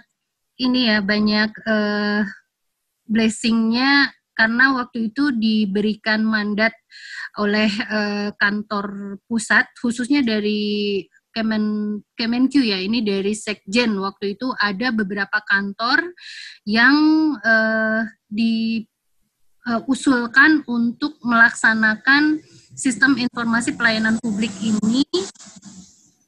Programnya Kemenpan RB juga hanya 52 kantor di seluruh Kemenq gitu. Dari perbendaraan hanya 13 kantor. Jadi termasuk salah satunya KPPN Tanjung Pandan gitu ya. Memang ketika mendapat mandat ini pastinya akan tambah energi dan tambah berdarah-darah timnya gitu. Karena harus menyelesaikan biasanya beberapa item dan tentunya ini survei dan sebagainya gitu ya. Ini programnya Kemenpan RB, tetapi untungnya adalah kita masuk ke dalam websitenya Kemenpan RB, sehingga semua gerak-gerik kita yang ada di medsos itu akhirnya di-capture oleh Kemenpan RB gitu ya. Nah, itu karena memang masuk langsung di websitenya Kemenpan RB. Nah, untuk berikutnya adalah Wall of Press Zona Integritas. Wall of Press Zona Integritas ini istilahnya kalau Bapak Ibu memberitakan kantor dengan pers misalkan gitu ya. Nah, sudah biasanya kan disimpan saja gitu, tidak didokumentasikan secara menarik misalkan seperti gitu. Nah, ini untuk KPPN Tanjung Pandan semua pers-pers yang berada, yang kaitannya informasi pers yang ada kaitannya dengan pembangunan zona integritas ini dibuatkan suatu wall gitu ya, wallnya itu semacam galeri, sehingga pada saat orang datang ke KPPN itu dia bisa belajar di situ seperti tour gitu, seperti tour untuk ke situ gitu ya. Dan yang berikutnya adalah local wisdom. Nah, ini local wisdom ini menjadi keunggulan. Sebetulnya mungkin ini hal yang biasa di tempatnya Bapak Ibu juga, saya yakin membuat inovasinya sudah menggunakan local wisdom gitu ya, bahasa-bahasa yang memang kearifan lokal itu menjadi daya tarik dan menjadi ciri khas gitu. Dan ini juga membuat istilahnya daerah yang kita berada di sana itu menjadi senang gitu ya, pimpinan-pimpinan daerah gitu, orang-orang daerahnya menjadi senang karena bahasanya mereka itu dipakai untuk inovasinya kita. Contoh saja ada Tarsius, Laskar Pelangi, Lais gitu, itu simple. Ini adalah inovasi-inovasi yang menggunakan local wisdom.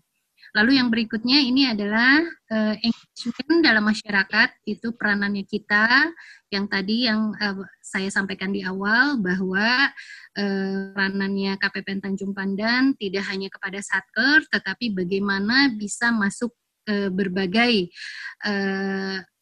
komunitas dan dunia pendidikan, dunia usaha gitu. Kalau di KPPN Tanjung Pandan itu banyak sekali komunitas-komunitasnya, dan ini menjadi tadi penyebar luasan multiplier effect, bagaimana keberhasilan sebuah reformasi birokrasi itu akhirnya bisa dipahami oleh masyarakat yang luas. Lalu yang berikutnya adalah logo zona integritas. Nah, logo zona integritas itu seperti yang tadi ditampilkan di awal.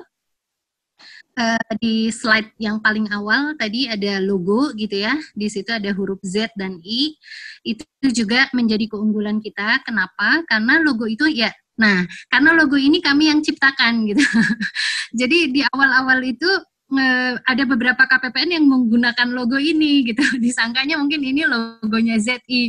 Nah bukan, jadi ini logo yang kami ciptakan sengaja gitu, huruf Z dan I, ini menandakan bahwa kita tuh serius, betul-betul membangun zona integritas itu dengan kesungguhan gitu ya, dan ini dijadikan pin, dijadikan identitas, ada di setiap slide kita gitu, ada di setiap souvenir gitu. Nah jadi sehingga lambang ini tuh udah dikenal gitu, bahwa ini adalah pembangunan zona integritas, di mana huruf Z, I disatukan, ini artinya Z dan I ini zona integritas, kuning dan hitam itu menunjukkan bahwa organisasi yang solid yang nanti menuju keemasan, di mana sama-sama kita bisa mewujudkan Indonesia yang bebas dari korupsi dan menjadi wilayah birokrasi bersih dan melayani gitu. Harapannya seperti itu.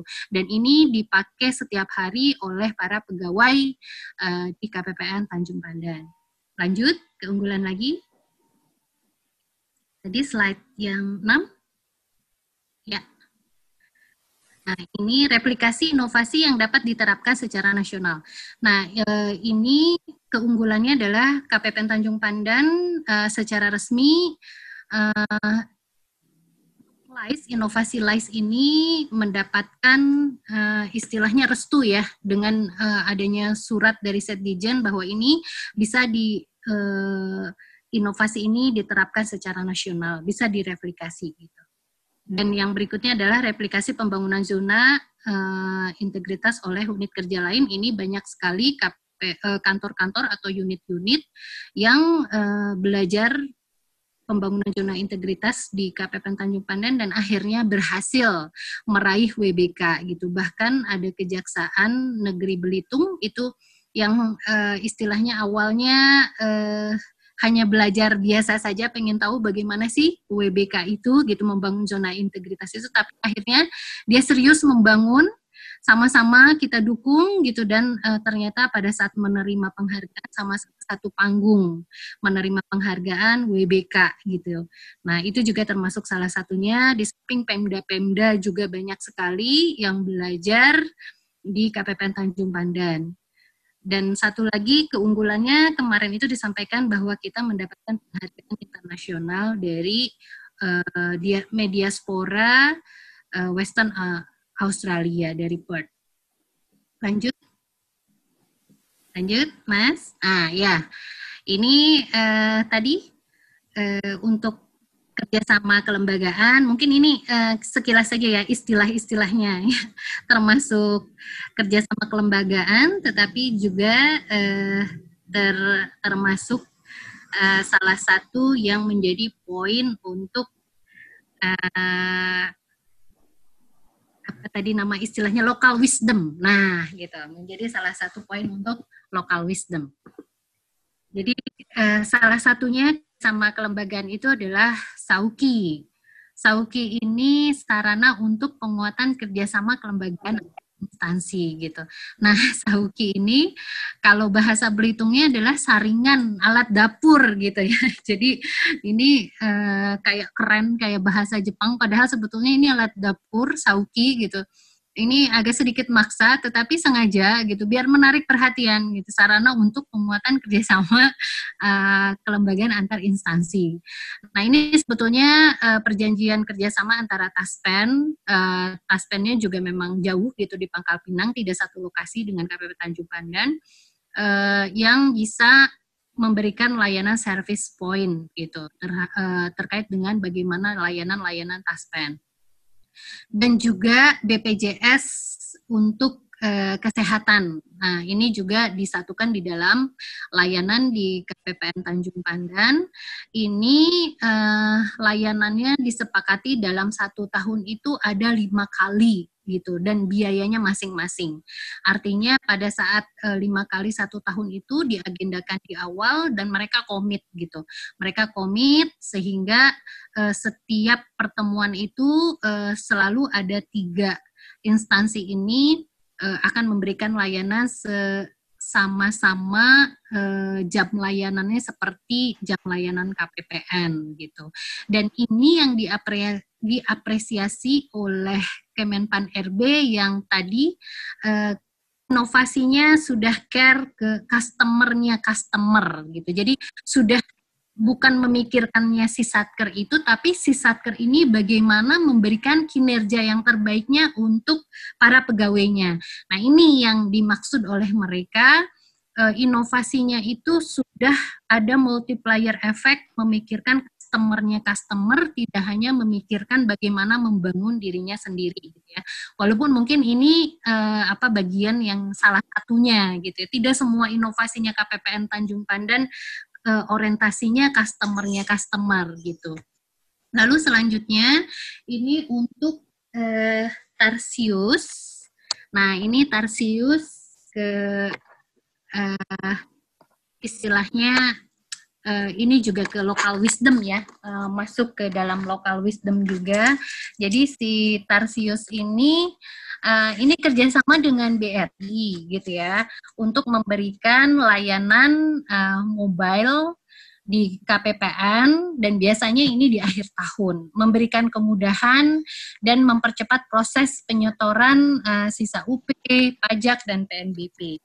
Nah, layanan Tarsius juga ini istilahnya bisa dijadikan delta di saat WBK, kemudian dilanjutkan WBBM, di mana pada saat itu untuk menuju WBBM kita sudah mengarah ke menjelaskan penggunaan kartu kredit gitu. Nah, untuk Tarsius.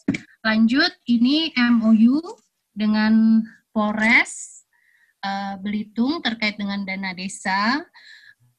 MOU dengan Kejari juga terkait dengan dana desa dan Dakfisik. Lalu ini MOU dengan Basnas. Ini juga menjadi salah satu keunggulan, dan ini menjadi key point pada saat WBBM. Kenapa menjadi key point pada saat WBBM? Karena waktu itu kami dapat pertanyaan dari Kemenpan RB, bagaimana saudara memastikan ketika para pegawai di unit saudara ini pulang ke rumahnya masing-masing, mereka integritasnya masih terjaga gitu. Nah, ini pertanyaannya agak mencengangkan gitu ya. Waduh, luar biasa gitu. Masa kepala KPPN harus ngikutin terus gitu kan. Nah, tapi ternyata ini menjadi penguatnya gitu, dan ini diterima oleh Kemenpan RB. Jadi waktu itu saya sampaikan, selain kami komitmen betul-betul ingin menjalankan zona integritas ini, lalu punya lambang yang tadi ya, logo yang selalu dipakai setiap hari dan itu mengingatkan kita gitu ya. Dan ini adalah penguatnya. Kita bekerja sama dengan Basnas untuk penyerahan zakat, infak, sedekah, dan kita ini yang menginisiasi untuk dibuat menjadi UVZ, unit pengumpulan zakat. Artinya setiap bulan itu mereka mengambil uang zakat yang dikumpulkan oleh kita gitu. Nah, pesannya apa? Ketika dijelaskan kepada mereka itu, pesannya adalah untuk yang hak saja, yang kita pegang saja gitu ya. Kita sudah memagarinya, bahwa organisasi sudah memberikan fasilitasnya, memagarinya gitu. Ini loh, di antara uang-uang yang kita terima itu ada hak orang lain yang harus kita secara disiplin kita kasihkan kepada yang berhaknya, apalagi yang bukan hak kita gitu. Filosofinya di situ, dan itu diterima oleh mereka gitu ya, tidak ditanyakan lagi lebih dalam. Lalu selanjutnya ini terkait dengan MOU dengan BNN. Nah, ini juga merupakan kerjasama yang merupakan keunggulan di KPPN Tanjung Pandan dengan BNN. Jadi ini salah satu untuk mengetahui knowing your employee gitu. Kenapa kita mengangkat dengan BNN sangat penting? Karena ketika ada pegawai yang terindikasi dia bermain-main dengan narkoba gitu, maka ini sangat beririsan dengan integritas. Nah, oleh sebab itu waktu itu diambil kerjasama dengan BNN, dan ternyata ini dijadikan contoh oleh BNN. Akhirnya unit-unit di Belitung membuat kerjasama bersinar, istilahnya bersih dari narkoba gitu. Jadi ada lingkungan unit-unit yang diminta oleh BNN untuk mendukung gerakan bersinar gitu, didahului oleh KPPN Tanjung Pandan. Lanjut. Ini. Nah, untuk SIPP ya tadi, untuk SIPP tadi sebagaimana sudah dijelaskan ya. Sebelumnya Mas, untuk yang SIPP tadi sudah dijelaskan. Lalu kemudian Wall of Affairs juga tadi sudah, Local Wisdom ya. Sudah, lanjut. Ini peran di masyarakat, nomor 5-nya.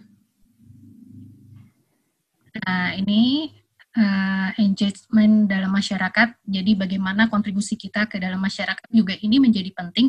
Ini barangkali mungkin bisa di-highlight oleh Bapak Ibu.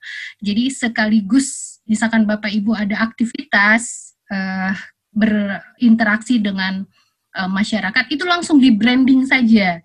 Langsung di-branding, jadi kemana-mana selalu membawa ikonnya zona integritas gitu ya, mungkin punya gerakan-gerakan sedikit salam tentang integritas itu. Jadi pada saat kita misalkan istilahnya sekali jalan 2-3 pulau terlampaui gitu, jadi sekali itu jalan sosialisasi atau apapun itu langsung di branding bahwa itu adalah kita melakukan pendekatan kepada masyarakat untuk menyebarkan virus positif pembangunan zona integritas.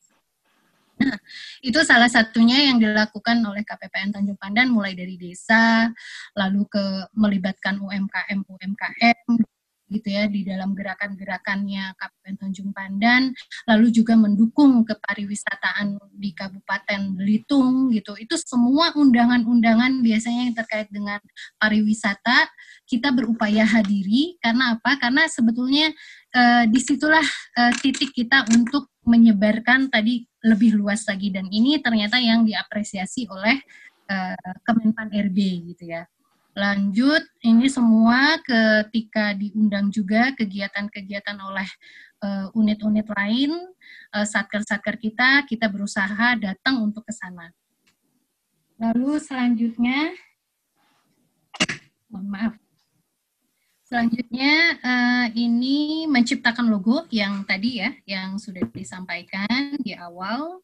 Ini logo menjadi pemersatu atau menjadi persamaan semangat buat tim yang ada di unitnya.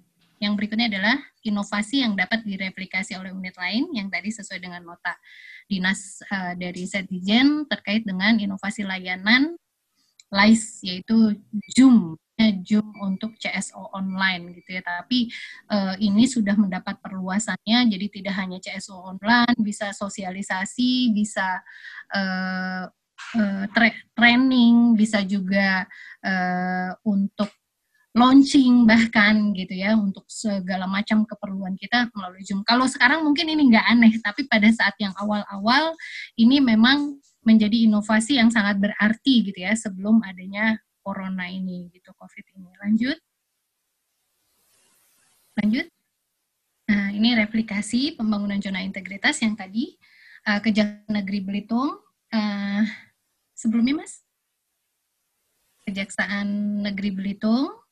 Ya, ini sama-sama akhirnya mendapatkan apresiasi di Kemenpan RB, lalu KPPN Medan 1, Medan 2, KPPN Padang Sidempuan, KPPN Tanjung Balai, KPPN Tebing Tinggi, dan Sidikalang. Ini mitra kami pada saat itu KPPN Tanjung Padan ditunjuk sebagai mentor gitu ya. Sebagai mentor karena sudah berhasil WBK, sehingga istilahnya harus menyebarkan gitu apa yang menjadi pengalaman di saat WBK itu ke KPPN ini gitu, menjadi mitra kerjanya untuk pembangunan WBK WBBM ini wilayah Medan itu. Berikutnya adalah Pemda Belitung Timur. Ini juga Pemda membuat layanan yang akhirnya mirip sekali dengan FO-nya KPPN Tanjung Pandan gitu. Jadi mereka terinspirasi dengan FO-nya KPPN Tanjung Pandan dengan layanannya seperti itu, sehingga mereka membuat launching suatu layanan hemat, bersahaja, dan bersimpati. Dan pada waktu itu Kepala KPPN diberikan kesempatan untuk betul-betul menyaksikan gitu ya pada saat launchingnya itu, karena ini adalah hasil studi banding dari ke KPPN Tanjung Pandan. Lanjut. Nah, ini Samsat Belitung Timur. Ini juga sama, mereka meluncing suatu layanan, namanya waktu itu layanan loket khusus perpanjangan STNK, sebagai hasil dari studi banding ke KPPN Tanjung Pandan gitu ya. Jadi beberapa kali studi banding langsung diwujudkan mereka, dan pada saat launchingnya kita diundang juga gitu untuk ke sana menyaksikan launchingnya. Dan ini Bapak Ibu jangan lupa, kalau misalkan kita dilibatkan di dalam kegiatan-kegiatan seperti itu, harus didokumentasikan dengan baik. Dan juga ini testimoni dari pimpinan-pimpinan itu harus sudah disiapkan gitu dari awal. Jadi istilahnya semua kegiatan-kegiatan tadi yang disebutkan itu didokumentasikan, ada testimoninya, dan itu disimpan di YouTube. Nah, pada saat nanti membuat slide seperti ini nanti diperkuat, ada testimoni di YouTube, linknya disebutkan. Nah, sehingga ini akan menambah poin dari Kemenpan RB gitu ya, yang membaca slide kita. Lalu selanjutnya ini BNN Kabupaten Belitung yang tadi kerjasama untuk selain membuat tadi kegiatan bersinar, dan juga kerjasama BNN itu betul-betul meng-capture gitu ya apa-apa inovasi yang ada di kita lalu dibuat di mereka. Berikutnya adalah Polres Belitung. Dan selanjutnya, lanjut slide selanjutnya. Ini kantor imigrasi Tanjung Pandan. Kantor imigrasi Tanjung Pandan juga betul-betul istilahnya kantor yang memang belajar dari awalnya gitu ya, sama sekali tidak tertarik dengan zona integritas, tetapi akhirnya melihat perkembangan KPPN gitu, terus mereka tertarik, dan sekalinya tertarik ikut, alhamdulillah masuk ke mendapatkan penghargaan untuk WBK gitu. Jadi pada saat sama-sama kemarin mendapatkan penghargaan KPPN Tanjung Pandan WBBM, kantor imigrasinya mendapatkan penghargaan untuk WBK. Dan Bea Cukai juga menerima, istilahnya kami menerima yang tahun ini rencananya Bea Cukai untuk menuju WBK. Lanjut ke unggulan. Izin 5 menit lagi. 5 menit lagi. Iya, makanya Mas Sadat tadi kan harusnya 4 SKS. Iya, makanya harusnya 4 SKS memang. Iya, oke, kalau gitu nih saya sampaikan lagi ya. Ya, untuk kedeltaan antara predikat WBK dan WBBM ini menjadi concern nanti untuk unit-unit yang akan WBBM harus bisa mengklaster perubahan-perubahan yang sudah dilakukan. Nah, ini saya yakin Bapak Ibu itu sudah banyak melakukan perubahan, tapi klaster yang seperti ini yang kita buat gitu. Nah, waktu itu saya dan tim mengklaster perubahannya itu adalah di dalam 6 kategori ini. Kategori yang pertama adalah peningkatan peran dalam penyebaran virus JI. Kategori kedua, peningkatan kualitas inovasi. Ketiga, peningkatan sinergi dengan unit lain. Kategori keempat, peningkatan knowing your employer. Dan yang kategori yang kelima, peningkatan peran benchmarking pembangunan zona integritas. Ini yang sampai akhirnya ke luar gitu ya, bisa ke negara lain. Nah, ini masuknya di situ. Terus yang keenam adalah wisata birokrasi pembangunan zona integritas. Nah, ini kedeltaan ini menjadi penting, harus di mapping sehingga pada saat nanti ditanya kita bisa menjelaskan gitu ya. Apa yang dulunya tidak ada sekarang menjadi ada. Lanjut ya. Slide berikutnya. Nah, ini tadi sudah dibahas sebelumnya. Ini pendetilannya, jadi ini adalah bekal untuk Bapak Ibu yang disampaikan oleh saya, ini pendetilannya adalah di sini. Selanjutnya, ini penjelasannya ya, Mas, bisa dilewat gitu ya, penjelasan dari tadi 6 item terkait dengan kedeltaan. Kita lanjut. Ini juga sudah tadi, talkshow antar korupsinya sudah dibahas, lanjut. Langsung ke matriks. Ke matriks ya. Matriks perbedaan ya. Oh, ini sebelum ke matriks, Mas. Oke. Sebelumnya, satu slide tadi sebelumnya. Nah, oke. Nah, ini wisata birokrasi yang tadi saya jelaskan ada mendapat wow effect gitu. Ini akhirnya dengan adanya kantor KPPN yang menjadi kantor role model dari Kemenpan RB untuk pembangunan zona integritas yang mendapat predikat WBK, kami akhirnya sering dikunjungi oleh berbagai unit-unit lain. Tidak hanya Satker, tetapi juga ini ada BUMN, BUMD gitu ya. Bahkan dari Pemda-Pemda juga pada saat datang ke Belitung dan pengusaha-pengusaha datang juga ke KPPN Tanjung Pandan gitu. Ada Asita Indonesia cabang Belitung berkunjung ke KPPN Tanjung Pandan, ada Universitas Bangka Belitung berkunjung juga gitu ya, ada pakar komunikasi dan motivator Dr. Aqua berkunjung juga, dunia pendidikan dari tingkat sekolah dasar sampai dengan mahasiswa, kampus-kampus di Belitung juga, ada dari TVRI, perwakilan komunitas masyarakat, dan terakhir itu ditutup tur khusus dari para KPA mitra kerja KPPN Tanjung Pandan. Ini dibuat semacam tur birokrasi gitu ya, langsung dibuat khusus di KPPN Tanjung Pandan. Lanjut lagi ya. Nah, ini matriksnya, ini adalah matriks pembeda. Ini silakan mungkin bisa menjadi Bapak Ibu sehingga bisa membuat di situ pembedanya apa, ketika misalkan sebelum pembangunan WBK apa yang sekarang membangun WBK ya, lalu menuju untuk yang menuju WBBM adalah bisa seperti ini gitu, WBK dan menuju WBBM. Nah ini juga berfungsi untuk secara cepat mereka memahami apa yang sudah kita. Nah, baik, mungkin Bapak Ibu itu saja. Mohon izin, maaf sekali nih waktunya jadi terambil lama ya, Pak Moderator. Sebetulnya masih banyak yang ingin saya sampaikan, mudah-mudahan bisa tergali pada saat tanya jawab, ataupun misalnya nanti ada Bapak Ibu yang memang mau bertanya juga tidak apa-apa gitu. Dengan senang hati saya memberikan pengalamannya kepada Bapak Ibu. Baik, mohon maaf sekali lagi, mudah-mudahan ada faedahnya dan ada manfaatnya Bapak Ibu. Mungkin itu saja dari saya. Terima kasih, saya kembalikan lagi kepada moderator. Terima kasih Ibu Yan. Kita beri aplaus untuk Ibu Yan yang sudah membawakan materi dengan baik.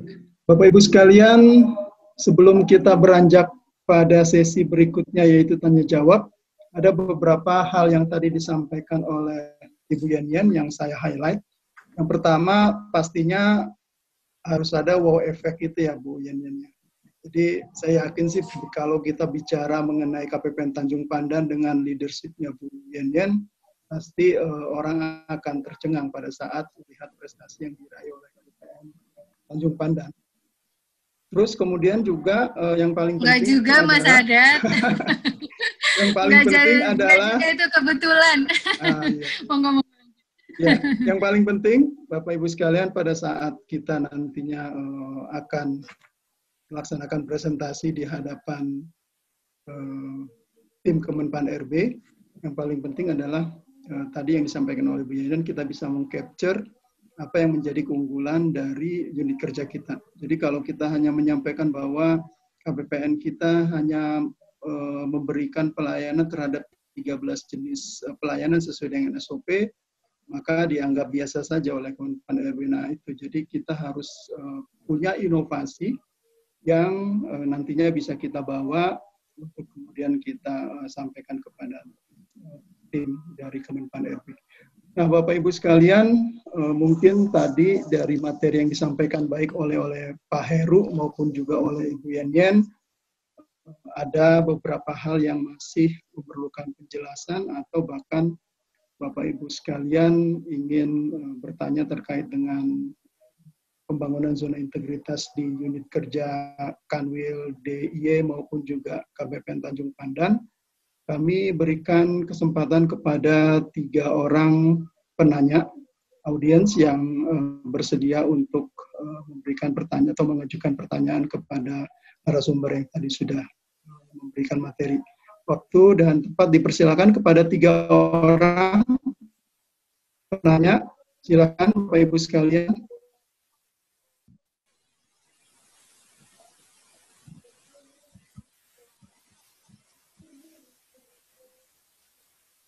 Ada pertanyaan Bapak Ibu sekalian? Silakan, mumpung narasumber kita keduanya sangat kompeten dan berpengalaman dalam membangun zona integritas menuju WBK, WBBM.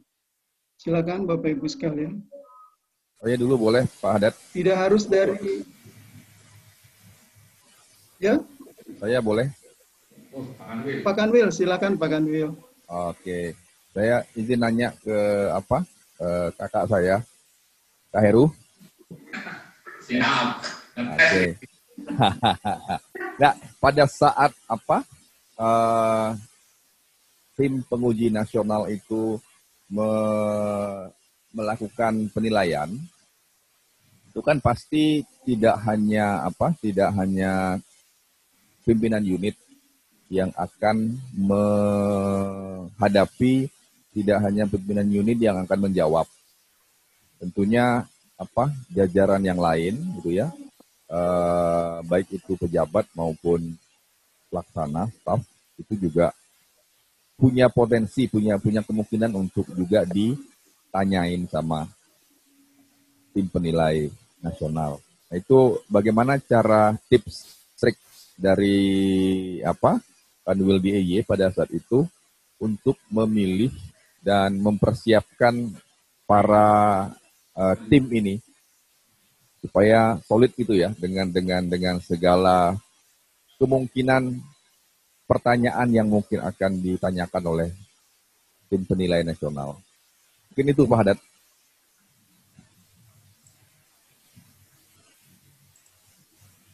Halo? Halo?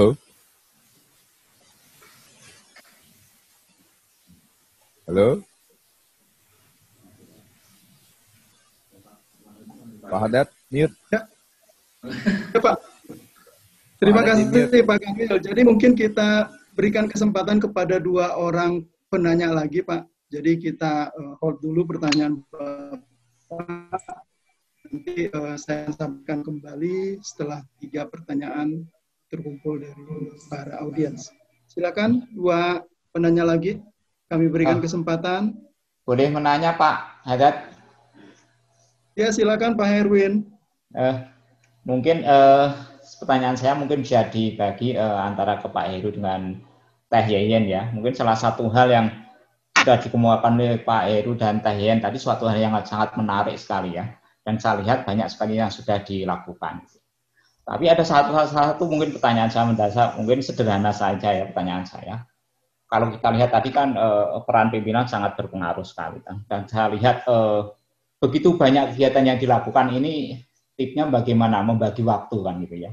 Karena saya yakin kalau kita melaksanakan semua kegiatan itu, yang terbayang saya pekerjaan kantor yang utama jadi agak sedikit terbengkalai ya, gitu ya. Ya mungkin pertanyaan saya kepada Pak Ed dan Pak Yeyen, bagaimana sih tip dan triknya membagi waktu untuk kegiatan tupoksi kita sehari-hari dan kegiatan untuk membangun WWK maupun WWBN. Itu aja. Terima kasih Pak Haddad. Terima kasih Pak Herwin. 1 kesempatan lagi saya berikan kepada audiens, silakan.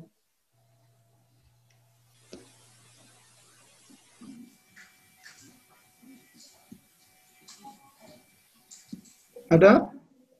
Kalau nggak ada mungkin cukup 2 penanya dulu ya. Jadi yang pertama pertanyaan dari Pak Kanwil terkait dengan tim penguji nasional. Jadi pada saat melakukan penilaian, bagaimana cara kita atau bukan hanya pimpinan unit yang nantinya akan menjawab pertanyaan dari tim penilai, tapi juga pegawai lain kemungkinan nanti akan ditanyakan oleh tim dari Kemenpan RB. Bagaimana cara kita mengatur agar teman-teman bisa nantinya memberikan jawaban atas pertanyaan yang diajukan oleh tim Kemenpan RB. Ini pertanyaan diajukan kepada Pak Heru, terus kemudian pertanyaan dari Pak Herwin kepada Pak Heru maupun kepada Bu Yeyen terkait dengan peran pimpinan yang pada saat pembangunan zona integritas menuju WBK, WBBM memang sangat vital dan berpengaruh ya Bapak Ibu sekalian. Nah, pertanyaan Pak Herwin sangat simpel, bagaimana cara Pak Heru dan Bu Yeyen tadi membagi waktu antara pekerjaan yang sifatnya rutin di KPPN. Kita tahu bahwa pekerjaan di Kanwil maupun KPPN sangat banyak, tapi juga bisa berperan dalam membangun zona integritas menuju WBK WBBM. Silakan Pak Heru mungkin menjawab pertanyaan 1 dan 2 untuk kemudian Bu Yeyen nanti menjawab pertanyaan dari Pak Herwin. Silakan. Terima kasih Pak Haddad. Terima kasih feedbacknya. Ini senior saya ini malah Pak Safri ya. Sering ngaku senior. Ya. Terus sama-sama senior lah kita Pak Safri. Senior. Pertanyaan dari Pak Kamil tadi, dari Pak Saf. Ya, memang ini sempat kami antisipasi Pak terkait ini. Mungkin nanti Kamil bisa bantu jawab ya. Bahwa ini memang kami antisipasi terkait dengan pertanyaan yang akan disampaikan tidak hanya ke saya sebagai leader unit, tapi juga ke teman-teman yang lain gitu ya, untuk mengetes engagement-nya, standar BNI-nya kalau orang Jogja bilang terhadap proses pembangunan jadi menuju WBK yang dilakukan oleh Kanwil Jogja.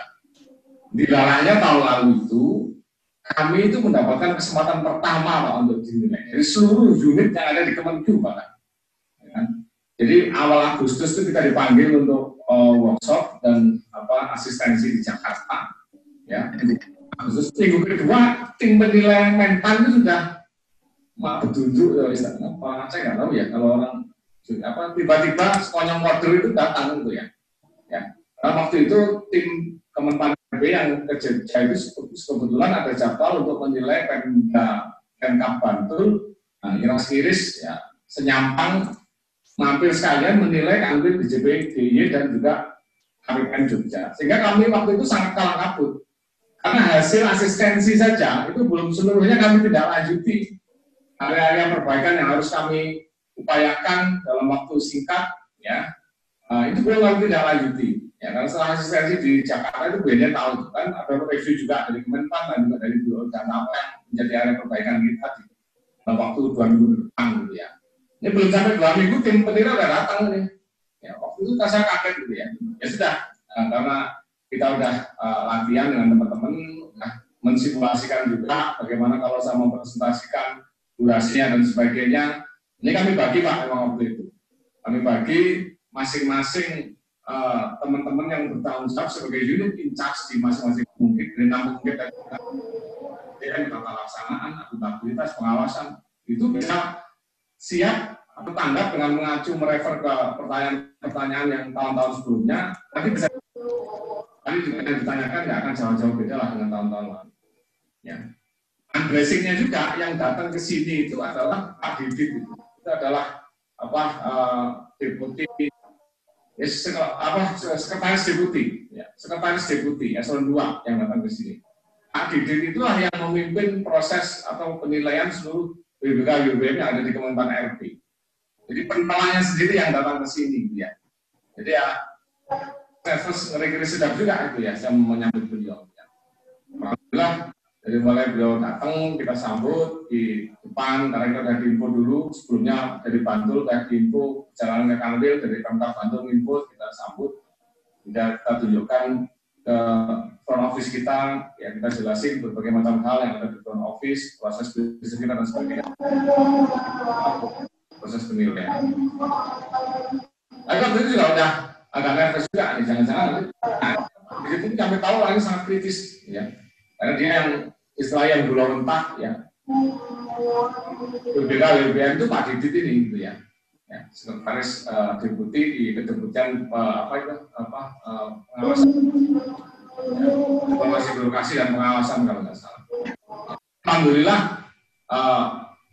setelah saya menyampaikan paparan ya kemudian dikritisi nggak sampai ke anak buah ternyata nanyanya gitu ya.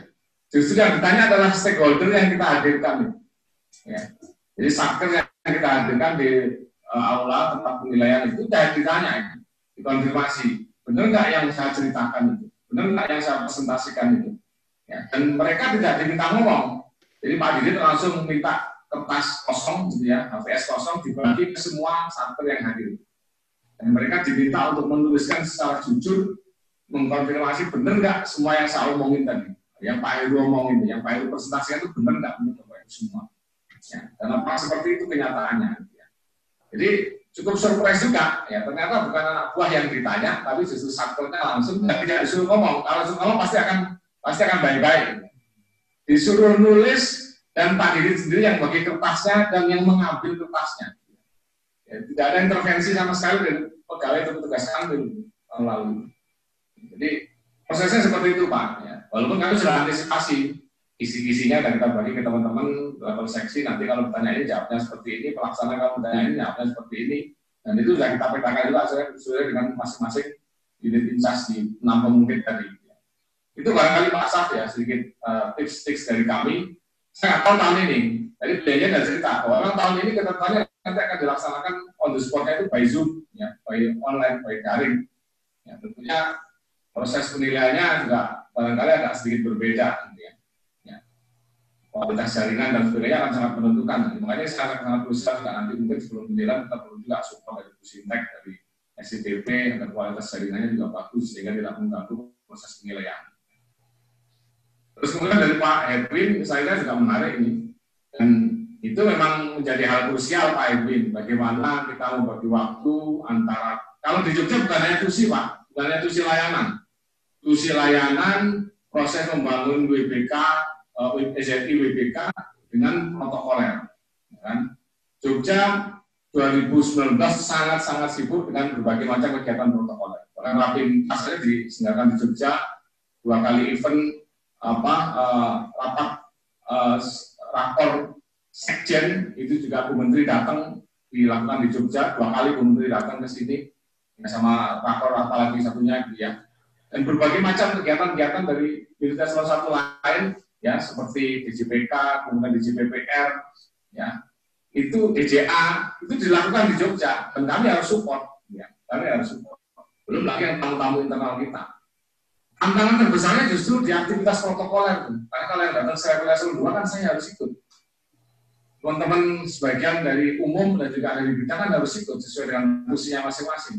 Dan itu pasti juga akan mengganggu bagaimana kita harus melakukan rapat evaluasi mingguan, melakukan koordinasi dan sebagainya, melakukan inisiatif-inisiatif kegiatan dalam rangka proses tadi membangun ZI menuju WBK yang kita lakukan dengan pihak luar, dengan stakeholder, dengan asosiasi dan sebagainya. Ini tantangannya adalah kegiatan protokoler yang tiba-tiba harus kami support. Nah itu tentunya yang memang kalau tidak mau, blessingnya adalah DIY ini alhamdulillah sumber daya cukup banyak gitu ya.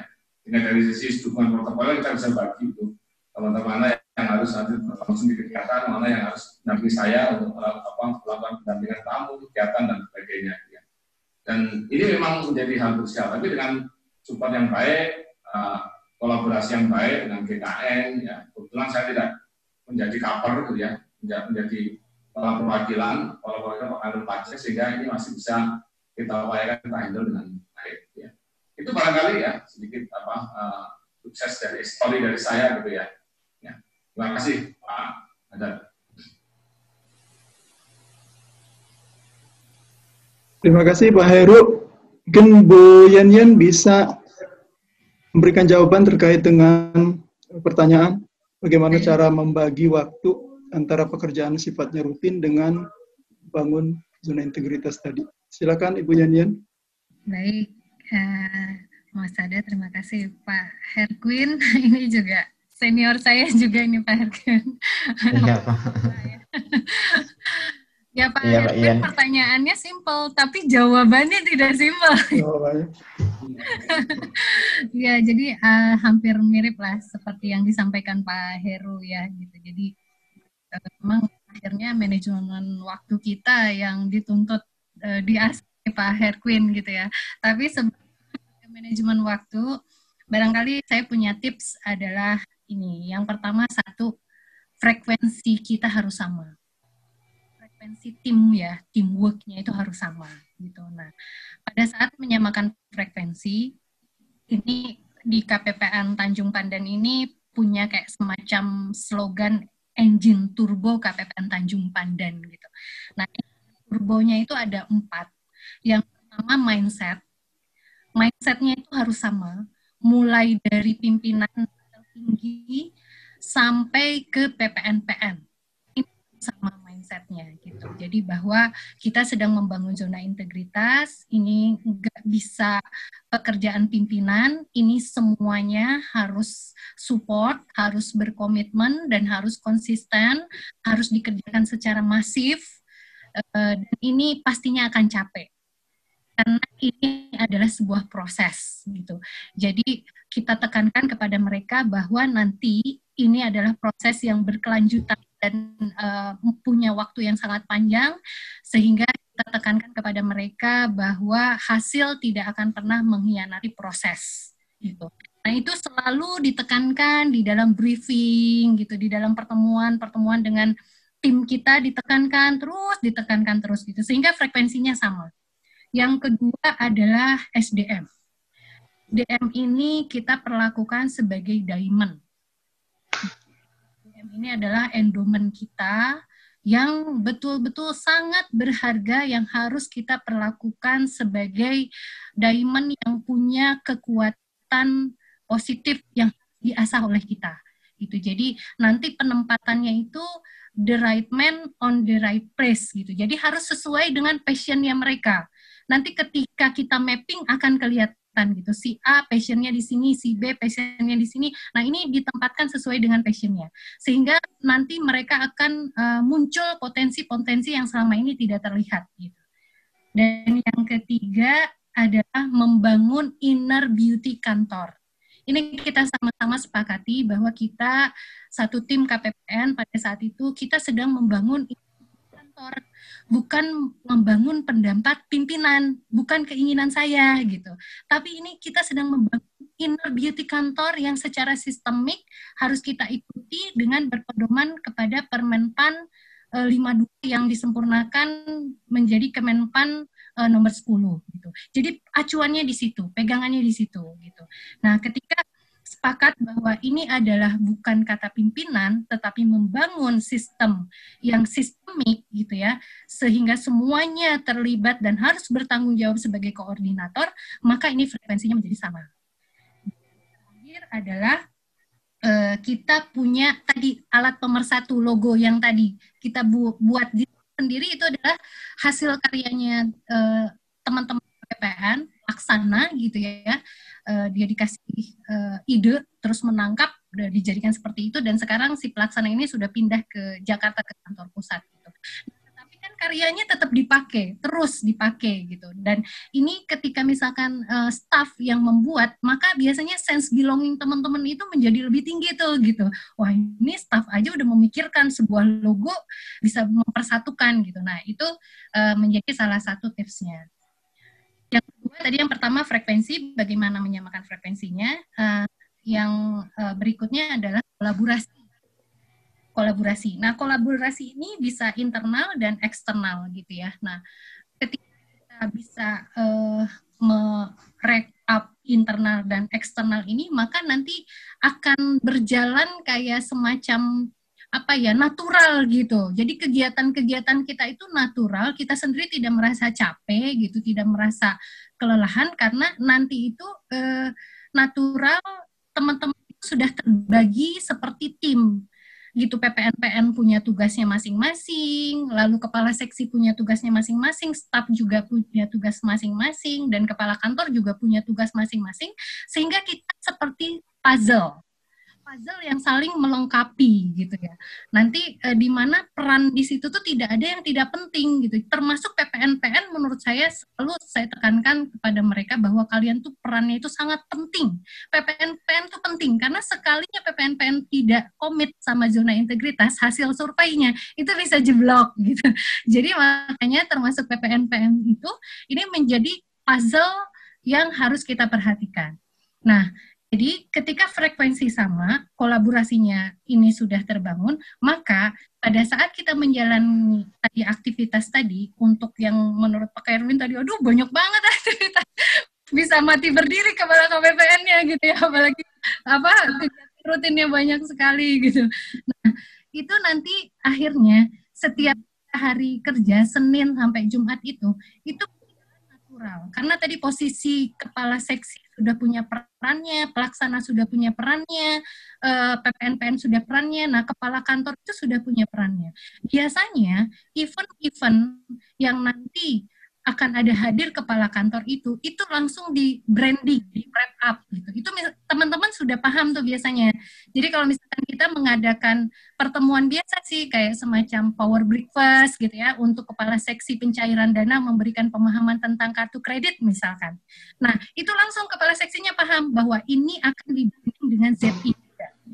Jadi langsung tuh sosialisasi di power breakfast misalkan cuma 1 jam, tetapi outputnya, laporannya itu bisa jadi 1 laporan sosialisasi KKP, 1 lagi laporan untuk ZI gitu. Jadi 1 kegiatan itu bisa langsung di branding berbagai kegiatan.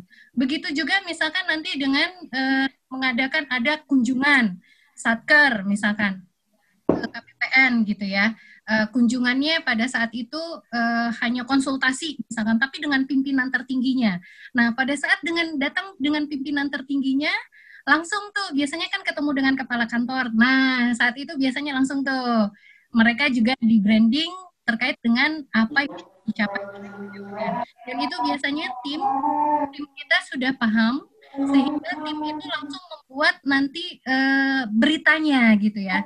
Jadi semua kegiatan-kegiatan yang dilakukan yang berkaitan dengan kantor itu langsung ada timnya, dia akan membuat pemberitaan dan pemberitaannya itu ada yang nanti disampaikan ke pers, ke luar, ada yang disampaikan di medsos. Baik itu medsosnya di Facebook dan sebagainya, nanti dimasukkan ke medsosnya kantor pusat. Tergantung besarnya pengaruh dari kegiatan tersebut. Nah, yang berikutnya kita juga di hari Senin sampai hari Jumat itu sangat nanti undangan-undangan baik itu dari dari Pemda maupun dari Satker. Nah, itu sangat konsen. Kenapa sangat konsen? Karena ketika kita diundang oleh Pemda gitu ya, Pemda itu akan melihat bahwa kita tuh aware sama yang dilakukan oleh Pemda. Jadi pada saat nanti kita membutuhkan bantuan support dari Pemda itu akan sangat mudah sekali gitu. Dan biasanya ketika kita diundang oleh Pemda itu juga kita sambil membranding apa yang sudah dibangun oleh KPPN. Nah makanya kalau diundang Pemda itu biasanya tim Pemda malah kunjungan balik tuh ke KPPN gitu. Biasanya tuh malah mereka tuh nanti kepala dinas gitu datang kunjungan balik ke kita untuk studi banding gitu. Sehingga akhirnya bisa kegiatan itu berjalan, kita bisa memberikan multiplier effect dari kegiatan kita untuk Pemda-Pemda. Begitu juga dengan Satker sama gitu polanya. Ada tips yang terakhir, ini di weekend. Weekend ini kan biasanya kita untuk istirahat ya Pak Herquin ya, gitu. Ya, Pak. Untuk kita berlibur. Nah sama Pak, saya juga kalau nggak pulang ke Jakarta gitu, weekend ini saya anggap ini adalah liburan. Nah liburan saya ini biasanya saya ajak tim yang tapi tidak semua gitu. Teman-teman yang memang mau jalan-jalan kuliner atau kunjungan sosial gitu ya, atau tadi seperti yang Pak Heru sampaikan ada tamu protokoler. Nah ini jadwalnya di weekend. Nah ketika misalkan ya ada kunjungan wisata, kunjungan sosial, biasanya ini kita kolaborasi dulu nih dengan teman-teman Pemda ataupun teman-teman komunitas ataupun teman-teman desa. Ada nggak gitu yang main ke daerah sana? Nah kalau misalkan nanti ada itu langsung kolaborasi tuh Pak. Itu di branding dengan kegiatannya KPPN. Jadi sekaligus nanti kita pakai logonya KPPN gitu ya. Walaupun itu informal. Logo KPPN yang tadi zona integritas. Lalu ada gerakan-gerakan salam dari zona integritas dan nanti itu difoto, nanti diletakkan gitu. Pemberitaan di situ bahwa kita sosialisasi, nanti mengajarkan komunitas, misalkan pengelola wisata di suatu desa itu mengajarkan bagaimana kita harus membangun zona integritas gitu. Karena misalkan guide-guide itu sangat penting punya mental mempertahankan integritas biar nanti turis tidak kecewa dan datang lagi. Nah, itu contoh-contoh yang kita bisa mengedukasi mereka, tapi sebetulnya kita menikmati bahwa kita lagi liburan gitu. Jadi itu tadi seimbang antara kita liburan dengan kita akhirnya output dari liburan itu menjadi bermanfaat untuk institusi gitu ya ke situ. Nah sehingga dari hari Senin sampai hari Minggu itu bisa menghasilkan beberapa output yang akhirnya bisa diklaster ke dalam tadi perkembangan dari pembangunan zona integritas. Barangkali mungkin itu ya Mas Sadat. Mudah-mudahan Pak Herquin tadi tetap semangat ya. Gitu. Jadi ini diseimbangkan tadi antara pekerjaan dengan leisure time, tetapi outputnya tetap untuk institusi. Dan ini Mas Sadat mohon izin tadi ada pertanyaan dari Pak Kanwil ya, Pak Saf, bagaimana yang untuk mempersiapkan tim ya, karena waktu itu juga saya sama ini dapat juga pertanyaan yang seperti ini. Nah kalau di KPPN Tanjung Pandan mempersiapkan tim, karena ternyata betul yang ditanya bukan kepala kantor. Pada saat itu ada juga beberapa staf yang ditanya. Jadi waktu itu kami siapkan list pertanyaan-pertanyaan yang memang dibahas di GKM gitu. Kira-kira nih kalau pertanyaan ini muncul, teman-teman jawabannya apa ya gitu di GKM. Jadi mereka akhirnya di print gitu ya, mungkin belajar masing-masing setelah GKM itu untuk kira-kira mendapatkan gambaran kalau ada pertanyaan-pertanyaan dari tim penilai. Barangkali mungkin itu. Terima kasih. Ya. Terima kasih Pak Heru dan Bu Yan atas jawaban yang tadi diberikan terkait dengan pertanyaan dari Pak Kanwil dan Pak Herwin. Ada pertanyaan lagi yang mau diajukan secara langsung Bapak Ibu sekalian? Pak Haddad, mohon izin saya menambahkan. Nur Hidayat, Jogja. Oh ya Pak Nur, silakan Pak Nur. Ya, baik. Terima kasih Bapak Kakanwil Aceh dan teman-teman para kepala KPPN di wilayah Aceh khususnya. Saya mohon izin berbagi pengalaman yang betul-betul saya alami karena KPPN Wates ketika penilaian WBK kemarin, saya kebetulan sedang ditugasi oleh Pak Heru, oleh Pak Kanwil menjadi PLT Kepala KPPN Wates. Jadi menyikapi penilaian yang waktu itu dilaksanakan secara on the spot, kami memang salah satu wujud bahwa WBK adalah kewajiban semua adalah ketika penilaian yang tidak sibuk, yang tidak sedang melayani, kami minta untuk kumpul di aula. Jadi lebih banyak, lebih baik. Di sisi lain ada satker yang kita undang, yang kami sebut sebagai tanda kutip satker terpilih. Itu nanti sangat mungkin akan dilakukan konfirmasi oleh tim. Kemudian yang perlu kita antisipasi juga, penilai itu bukan hanya satu orang, tapi juga ada asistennya. Nah, asistennya ini dia keliling, sangat mungkin akan memberikan pertanyaan kepada siapapun, termasuk juga kepada security kita. Itu mungkin yang perlu diantisipasi. Nah, ketika ini hubungannya dengan yang disampaikan oleh Pak Kanwil Aceh, bahwa setiap pegawai sangat mungkin ditanya. Jadi, mohon izin, kalau di Kanwil kami ini 6 komponen pengungkit dibagi habis ke semua bidang. Khusus untuk bagian umum, ada 2 komponen pengungkit yang mereka menjadi unit in charge-nya. Nah, nanti sekiranya ada pertanyaan, misalnya yang menyangkut dengan komponen pengawasan, maka itu kewajiban kami di bidang SKKI, karena kami unit in charge-nya untuk komponen pengawasan. Nah, tapi perlu dimaklumi juga bahwa walaupun semua pejabat dan pegawai duduk di dalam tim pembangunan zona integritas, tapi tingkat peran sertanya atau aktivitasnya berbeda-beda karena kesibukan pekerjaan masing-masing. Nah, ini perlu kita antisipasi, jangan sampai yang memahami pembangunan zona integritas hanya tertentu saja, yang lain pun harus ikut memahami, seperti yang disampaikan oleh Bu Yan tadi, mungkin ada GKM dan sebagainya. Ini sangat penting untuk mengantisipasi asisten atau anggota tim penilai ini yang dia akan keliling. Kira-kira begitu tambahan kami, mudah-mudahan bisa bermanfaat. Terima kasih Pak Haddad. Terima kasih Pak Nur Hidayat atas tambahan yang tadi diberikan. Ada pertanyaan lagi Bapak Ibu sekalian? Kalau tidak ada, mungkin kita melihat pertanyaan dari chat room. Ini ada salah satu audiens KPPN, nggak tahu KPPN mana, yang bertanya. Izin bertanya Bapak Ibu narasumber, bagaimana caranya supaya predikat WBK dan WBBM dapat diraih secara tim, bukan hasil usaha dari individu atau personal. Dengan kata lain, bagaimana caranya menghadapi WBK dan WBBM dengan tim yang solid? Terima kasih. Mungkin tadi pertanyaan tadi mungkin sudah sudah tercover di jawaban Bu Yan tadi ya, terkait dengan pertanyaan yang pertama. Tapi mungkin bisa Sampaikan jawabannya Pak Kanwil dan Pak Bu Yen atas pertanyaan melalui chat room ini, silakan. Terima kasih Pak Sadar.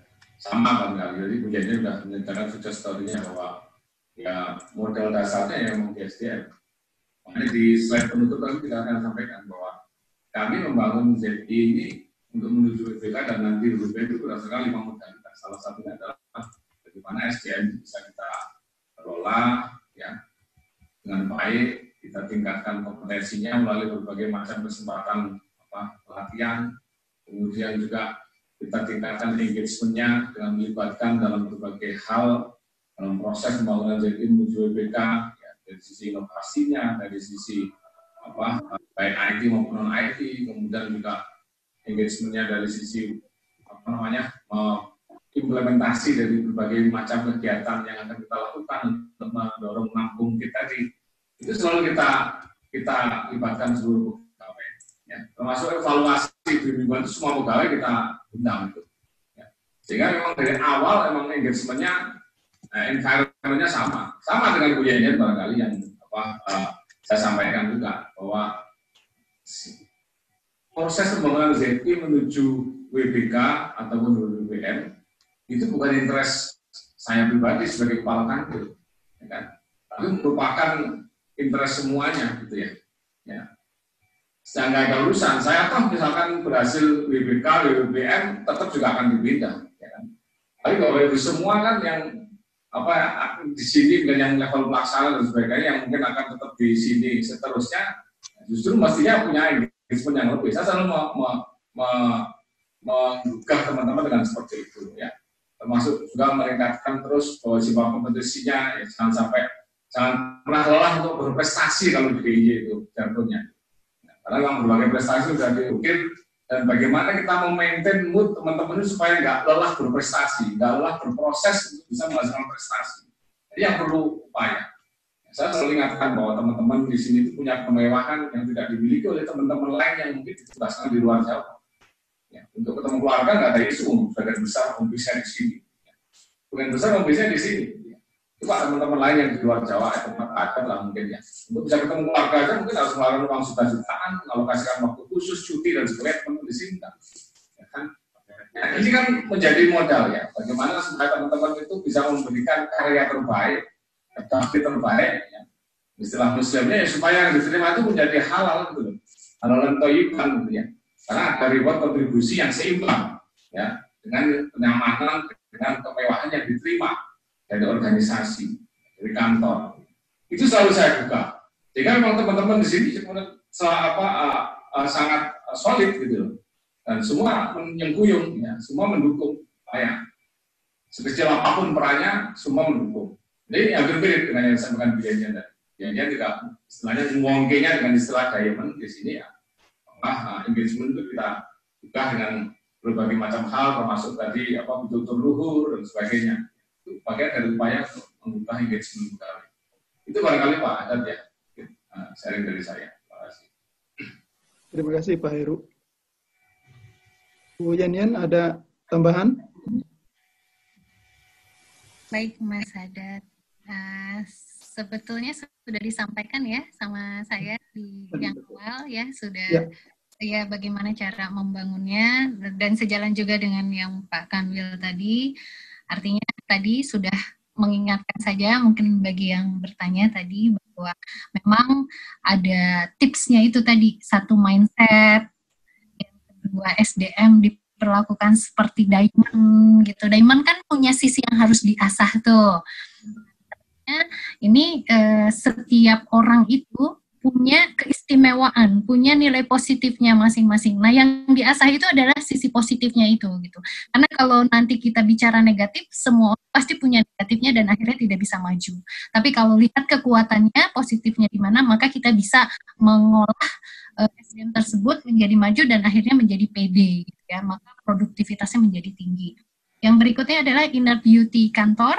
tadi sepakat gitu ya, tadi yang Pak Heru sampaikan juga bahwa ini adalah bukan keinginan pimpinan gitu, ini adalah kesempatan membangun kantor secara sistemik, inner beauty-nya kantor gitu. Jadi nggak cuma cantik dari luar aja si kantor itu, tapi bagaimana SDM-nya itu benar-benar punya value, punya nilai gitu.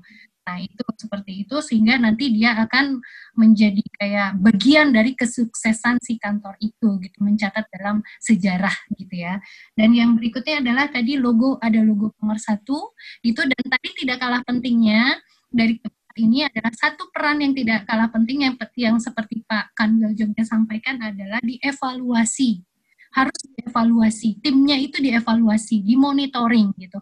Nah, ternyata dari koordinator-koordinator yang tadi pembangunan zona integritas ini yang kurang dari output yang sesuai dengan parameter tadi itu kurang, nah itu disupport gitu ya, bukan ditekan maksudnya misalkan pada saat di sisi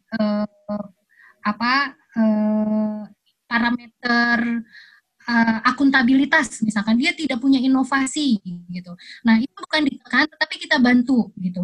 Apa ya kira-kira kita coba tanya ke kantor lain dan sebagainya. Nah, justru malah dibantu gitu. Ketika misalkan satu koordinator tersebut itu dia tidak bisa maksimal, justru malah dibantu oleh yang lainnya gitu. Itu mungkin caranya akhirnya satu tim itu menjadi solid, utuh gitu. Tidak ada yang menonjol tetapi sama-sama kita mensupport dari tim tersebut. Barangkali itu Mas Haddad ya. Dan ada satu pertanyaan tuh sepertinya di chat Mas Haddad. Ya, silakan langsung, ini pertanyaan dari Pak Mahyedin kelihatannya kepada Bu Yanyan nih, khusus kepada Bu Yanyan.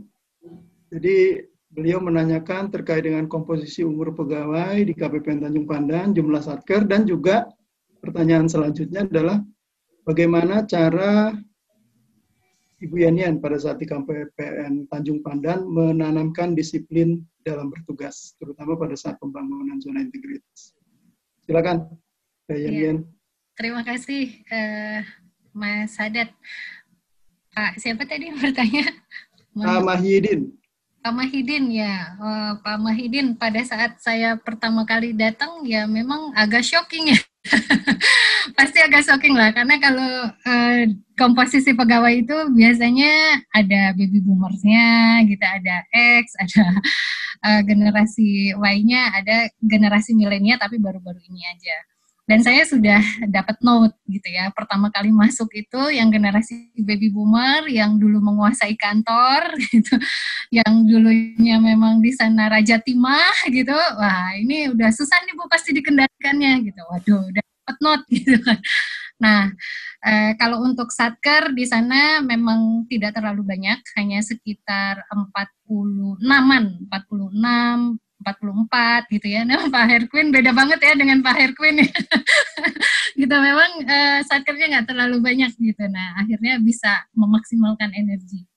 Nah, saya punya pengalaman terkait dengan disiplin Bapak gitu. Dan ini sebetulnya saya ceritakan di buku saya gitu. Nah, ini mungkin untuk Bapak Ibu semua, alhamdulillah akhirnya saya bisa membuat buku terkait pembangunan zona integritas ini, dan bukunya ada di Tokopedia dan ada di Shopee juga gitu ya. Akhirnya bisa dijual untuk umum karena ceritanya cerita pengalaman-pengalaman keseharian juga gitu di situ. Nah, barangkali itu juga bisa membantu gitu ya, bagaimana membangun kantor, nah ada di situ. Nah, punya cerita terkait disiplin, ini pegawai yang notabene yang memang sudah di-note oleh sebelum-sebelumnya itu, ternyata memang betul, ke kantor itu pakai celana jeans. Tidak mau pakai celana kantor gitu. Celana jeans, waduh ini bagaimana ini kantor kita mau membangun zona integritas. Pada saat itu kan masih program akselerasi. Ini Bapak ini kerjanya juga dibandingkan dengan teman-teman yang di era sekarang beda outputnya gitu. Lalu dia pakaiannya pakaian jeans gitu. Waduh bagaimana? Saya tanya ke kepala seksinya, Pak coba stafnya diminta menggunakan pakaian kerja, jangan pakai pakaian. Waduh, saya nyerah Bu, katanya.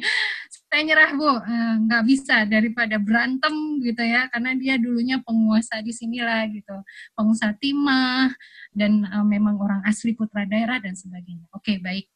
Nah, setelah itu akhirnya pendekatan dengan salah satu pegawai tersebut, karena ini walaupun satu orang, tapi dia bisa berpengaruh gitu ya untuk kedisiplinan yang lainnya kalau kita biarkan menjadi tidak konsisten gitu. Nah, jadi waktu itu akhirnya saya coba berdialog karena memang beliau sudah senior dan sekarang sudah pensiun gitu. Sebelum saya pindah sudah pensiun beliau. Nah, ngobrol. Saya tanya, Bapak kenapa nggak mau pakai celana jeans gitu? Waduh, saya nggak biasa. Kalau pakai celana bahan itu gatel gitu, nggak enak. Kalau pakai celana jeans ini nyaman gitu, pede kemana-mana gitu. Wah, saya bilang jadi nggak ganteng ya kalau pakai baju kerja gitu, ketawa gitu. Nah terus saya iseng, saya bilang begini, Pak, kalau seandainya saya belikan celana bahan tapi yang bagus, yang adem, yang mahal, Bapak mau pakai enggak gitu? Boleh juga tuh Bu gitu. Belinya yang jelas nggak di Tanjung Pandan, saya belinya di Jakarta Pak gitu. Mau nggak? Boleh juga Bu. Udah tuh kesempatan. Akhirnya saya belikan. Waktu itu beliau itu ya buat saya pikir ya kapan lagi lah membelikan pakaian untuk beliau gitu kan, nggak apa-apa juga gitu. Saya belikan dari Jakarta gitu ya, saya kemas biar beliaunya seneng gitu, terus sama bahan yang bagus, yang adem. Terus dicoba, besok pakai ya Pak, kalau suka berarti Bapak cocoknya merek ini, saya bilang gitu, udah. Terakhir, terus udah gitu dipakai, oh iya Bu, ternyata enak ya. Nah, Pak, berarti yang salah bukan celana bahannya, tapi Bapak berarti harus menggunakan merek ini nih, bahannya seperti ini. Nah, sejak itulah akhirnya beliau tidak menggunakan celana jeans lagi ke kantor. Jadi saya pelan-pelan gitu bicara ya, sebagai pegawai senior, mudah-mudahan Bapak di sini menggunakan disiplin tuh sama yang lain Pak. Kalau yang lain pakaiannya tidak sesuai, nanti Bapak tegur ya gitu. Malah dikasih posisi seperti itu gitu karena beliau senior. Dan akhirnya ya sudah, justru pada saat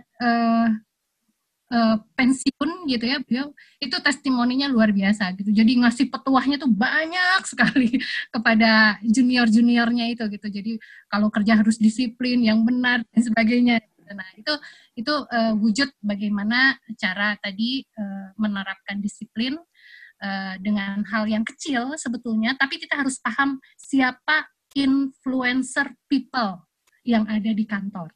Nah itu gitu, karena influencer people ini bisa berpengaruh positif, bisa berpengaruh negatif. Ketika itu bisa kita pegang, maka biasanya itu berjalan smooth. Gitu. Barangkali mungkin itu, Mas Sadat. Ya. Dan... Terima kasih, Yan. Mohon maaf kalau ada kekurangan. Ya, terima kasih sudah sangat menjawab pertanyaan yang diajukan. Ada pertanyaan lagi, Bapak Ibu sekalian? Mungkin kalau nggak ada, kita cukupkan acara kita, Bapak Ibu sekalian, karena juga sudah beranjak pukul 16 lebih. Sangat banyak pengalaman, ilmu yang bisa kita dapatkan dari kedua narasumber kita. Jadi mungkin tidak cukup kalau saya sarikan. Ya, tapi ada satu yang mungkin bisa menjadi persiapan dari Bapak Ibu sekalian pada saat menghadapi penilaian tim dari Kemenpan RB, yaitu persiapan untuk SDM-nya. Ya, jadi SDM tadi disampaikan oleh Pak Heru maupun juga oleh Bu Yen itu mempunyai peran sangat vital. Untuk itu SDM harus kita berdayakan. Ya, terus kemudian kita upayakan supaya mereka juga bisa nantinya mengerti dan juga turut serta dalam pembangunan zona integritas menuju WBBM. Kami kembalikan kepada MC Bu Rini untuk menutup acara. Terima kasih Bapak Ibu sekalian atas perhatian Bapak Ibu sekalian. Wabillahi taufiq wal hidayah. Wassalamualaikum warahmatullahi wabarakatuh. Waalaikumsalam warahmatullahi wabarakatuh. Pak Hadar, sebelum ke Bu Rini, saya ingin mengucapkan terima kasih atas pencerahan ya, atas ilmu dan juga pengalaman yang sudah diberikan oleh Pak Heru, Pak Nur Hidayat. Terima kasih Pak Nur atas sharingnya, ya pengalamannya. Terima kasih banyak Pak Heru juga. Semoga kita sama-sama sukses selalu Pak Heru dan Pak Nur kita mencapai WBBM dengan gemilang. Amin, amin. Amin ya Rabbal Alamin. Dan Bu Yenian juga semoga cepat bisa kita lihat videonya, live videonya. Siap, amin. Ya. Terima kasih. Ya, udah banyak yang kangen ini Bu Yenian, jadi pengen lihat live videonya. Nanti pertemuan berikutnya Pak Haddad ya, kita undang kembali Bu Yenian. Pak, kita setting Pak, khusus Yenian 4 SKS Pak. Insya Allah. Oke, dan buat teman-teman yang lain, ini merupakan sebuah media yang sangat luar biasa, sangat banyak yang kita bisa serap, sangat banyak yang bisa kita akan implementasikan, dan mudah-mudahan bisa kita note, dan saya berharap ini bisa kita buatkan matriks gitu loh, hal-hal apa yang sudah disampaikan oleh para narasumber, ini bisa kita buat matriks, mana yang sudah, mana yang belum, kalau yang belum apa yang kita lakukan, action plan apa yang harus kita lakukan, dan bagaimana time frame-nya, sampai dengan nanti pada saat fase penilaian selesai dan juga tahap-tahap berikutnya. Pak Haddad mungkin bisa bantu nanti gitu ya, dari hal-hal yang sudah kita lakukan, apa-apa tadi yang sudah disampaikan, baik itu yang ada di dalam PowerPoint maupun tips and tricks yang tadi disampaikan dalam sesi tanya jawab, bisa dicatat dan dibuat matriksnya gitu ya. Kita bicarakan sama-sama apa percepatan untuk implementasinya seperti apa yang harus kita lakukan. Nah ini waktunya sangat pendek bagi kita semua, sehingga langkah-langkah strategis harus kita lakukan percepatan. Semoga apa yang kita harapkan bisa kita wujudkan bersama-sama. Sekali lagi sukses buat semua KPPN yang ada di Aceh. Terima kasih Pak Kanwil, terima kasih Pak Nurdayat dan Bu Yenian. Terima kasih. Sehat buat kita semua. Sukses. Terima kasih. Assalamualaikum warahmatullahi wabarakatuh.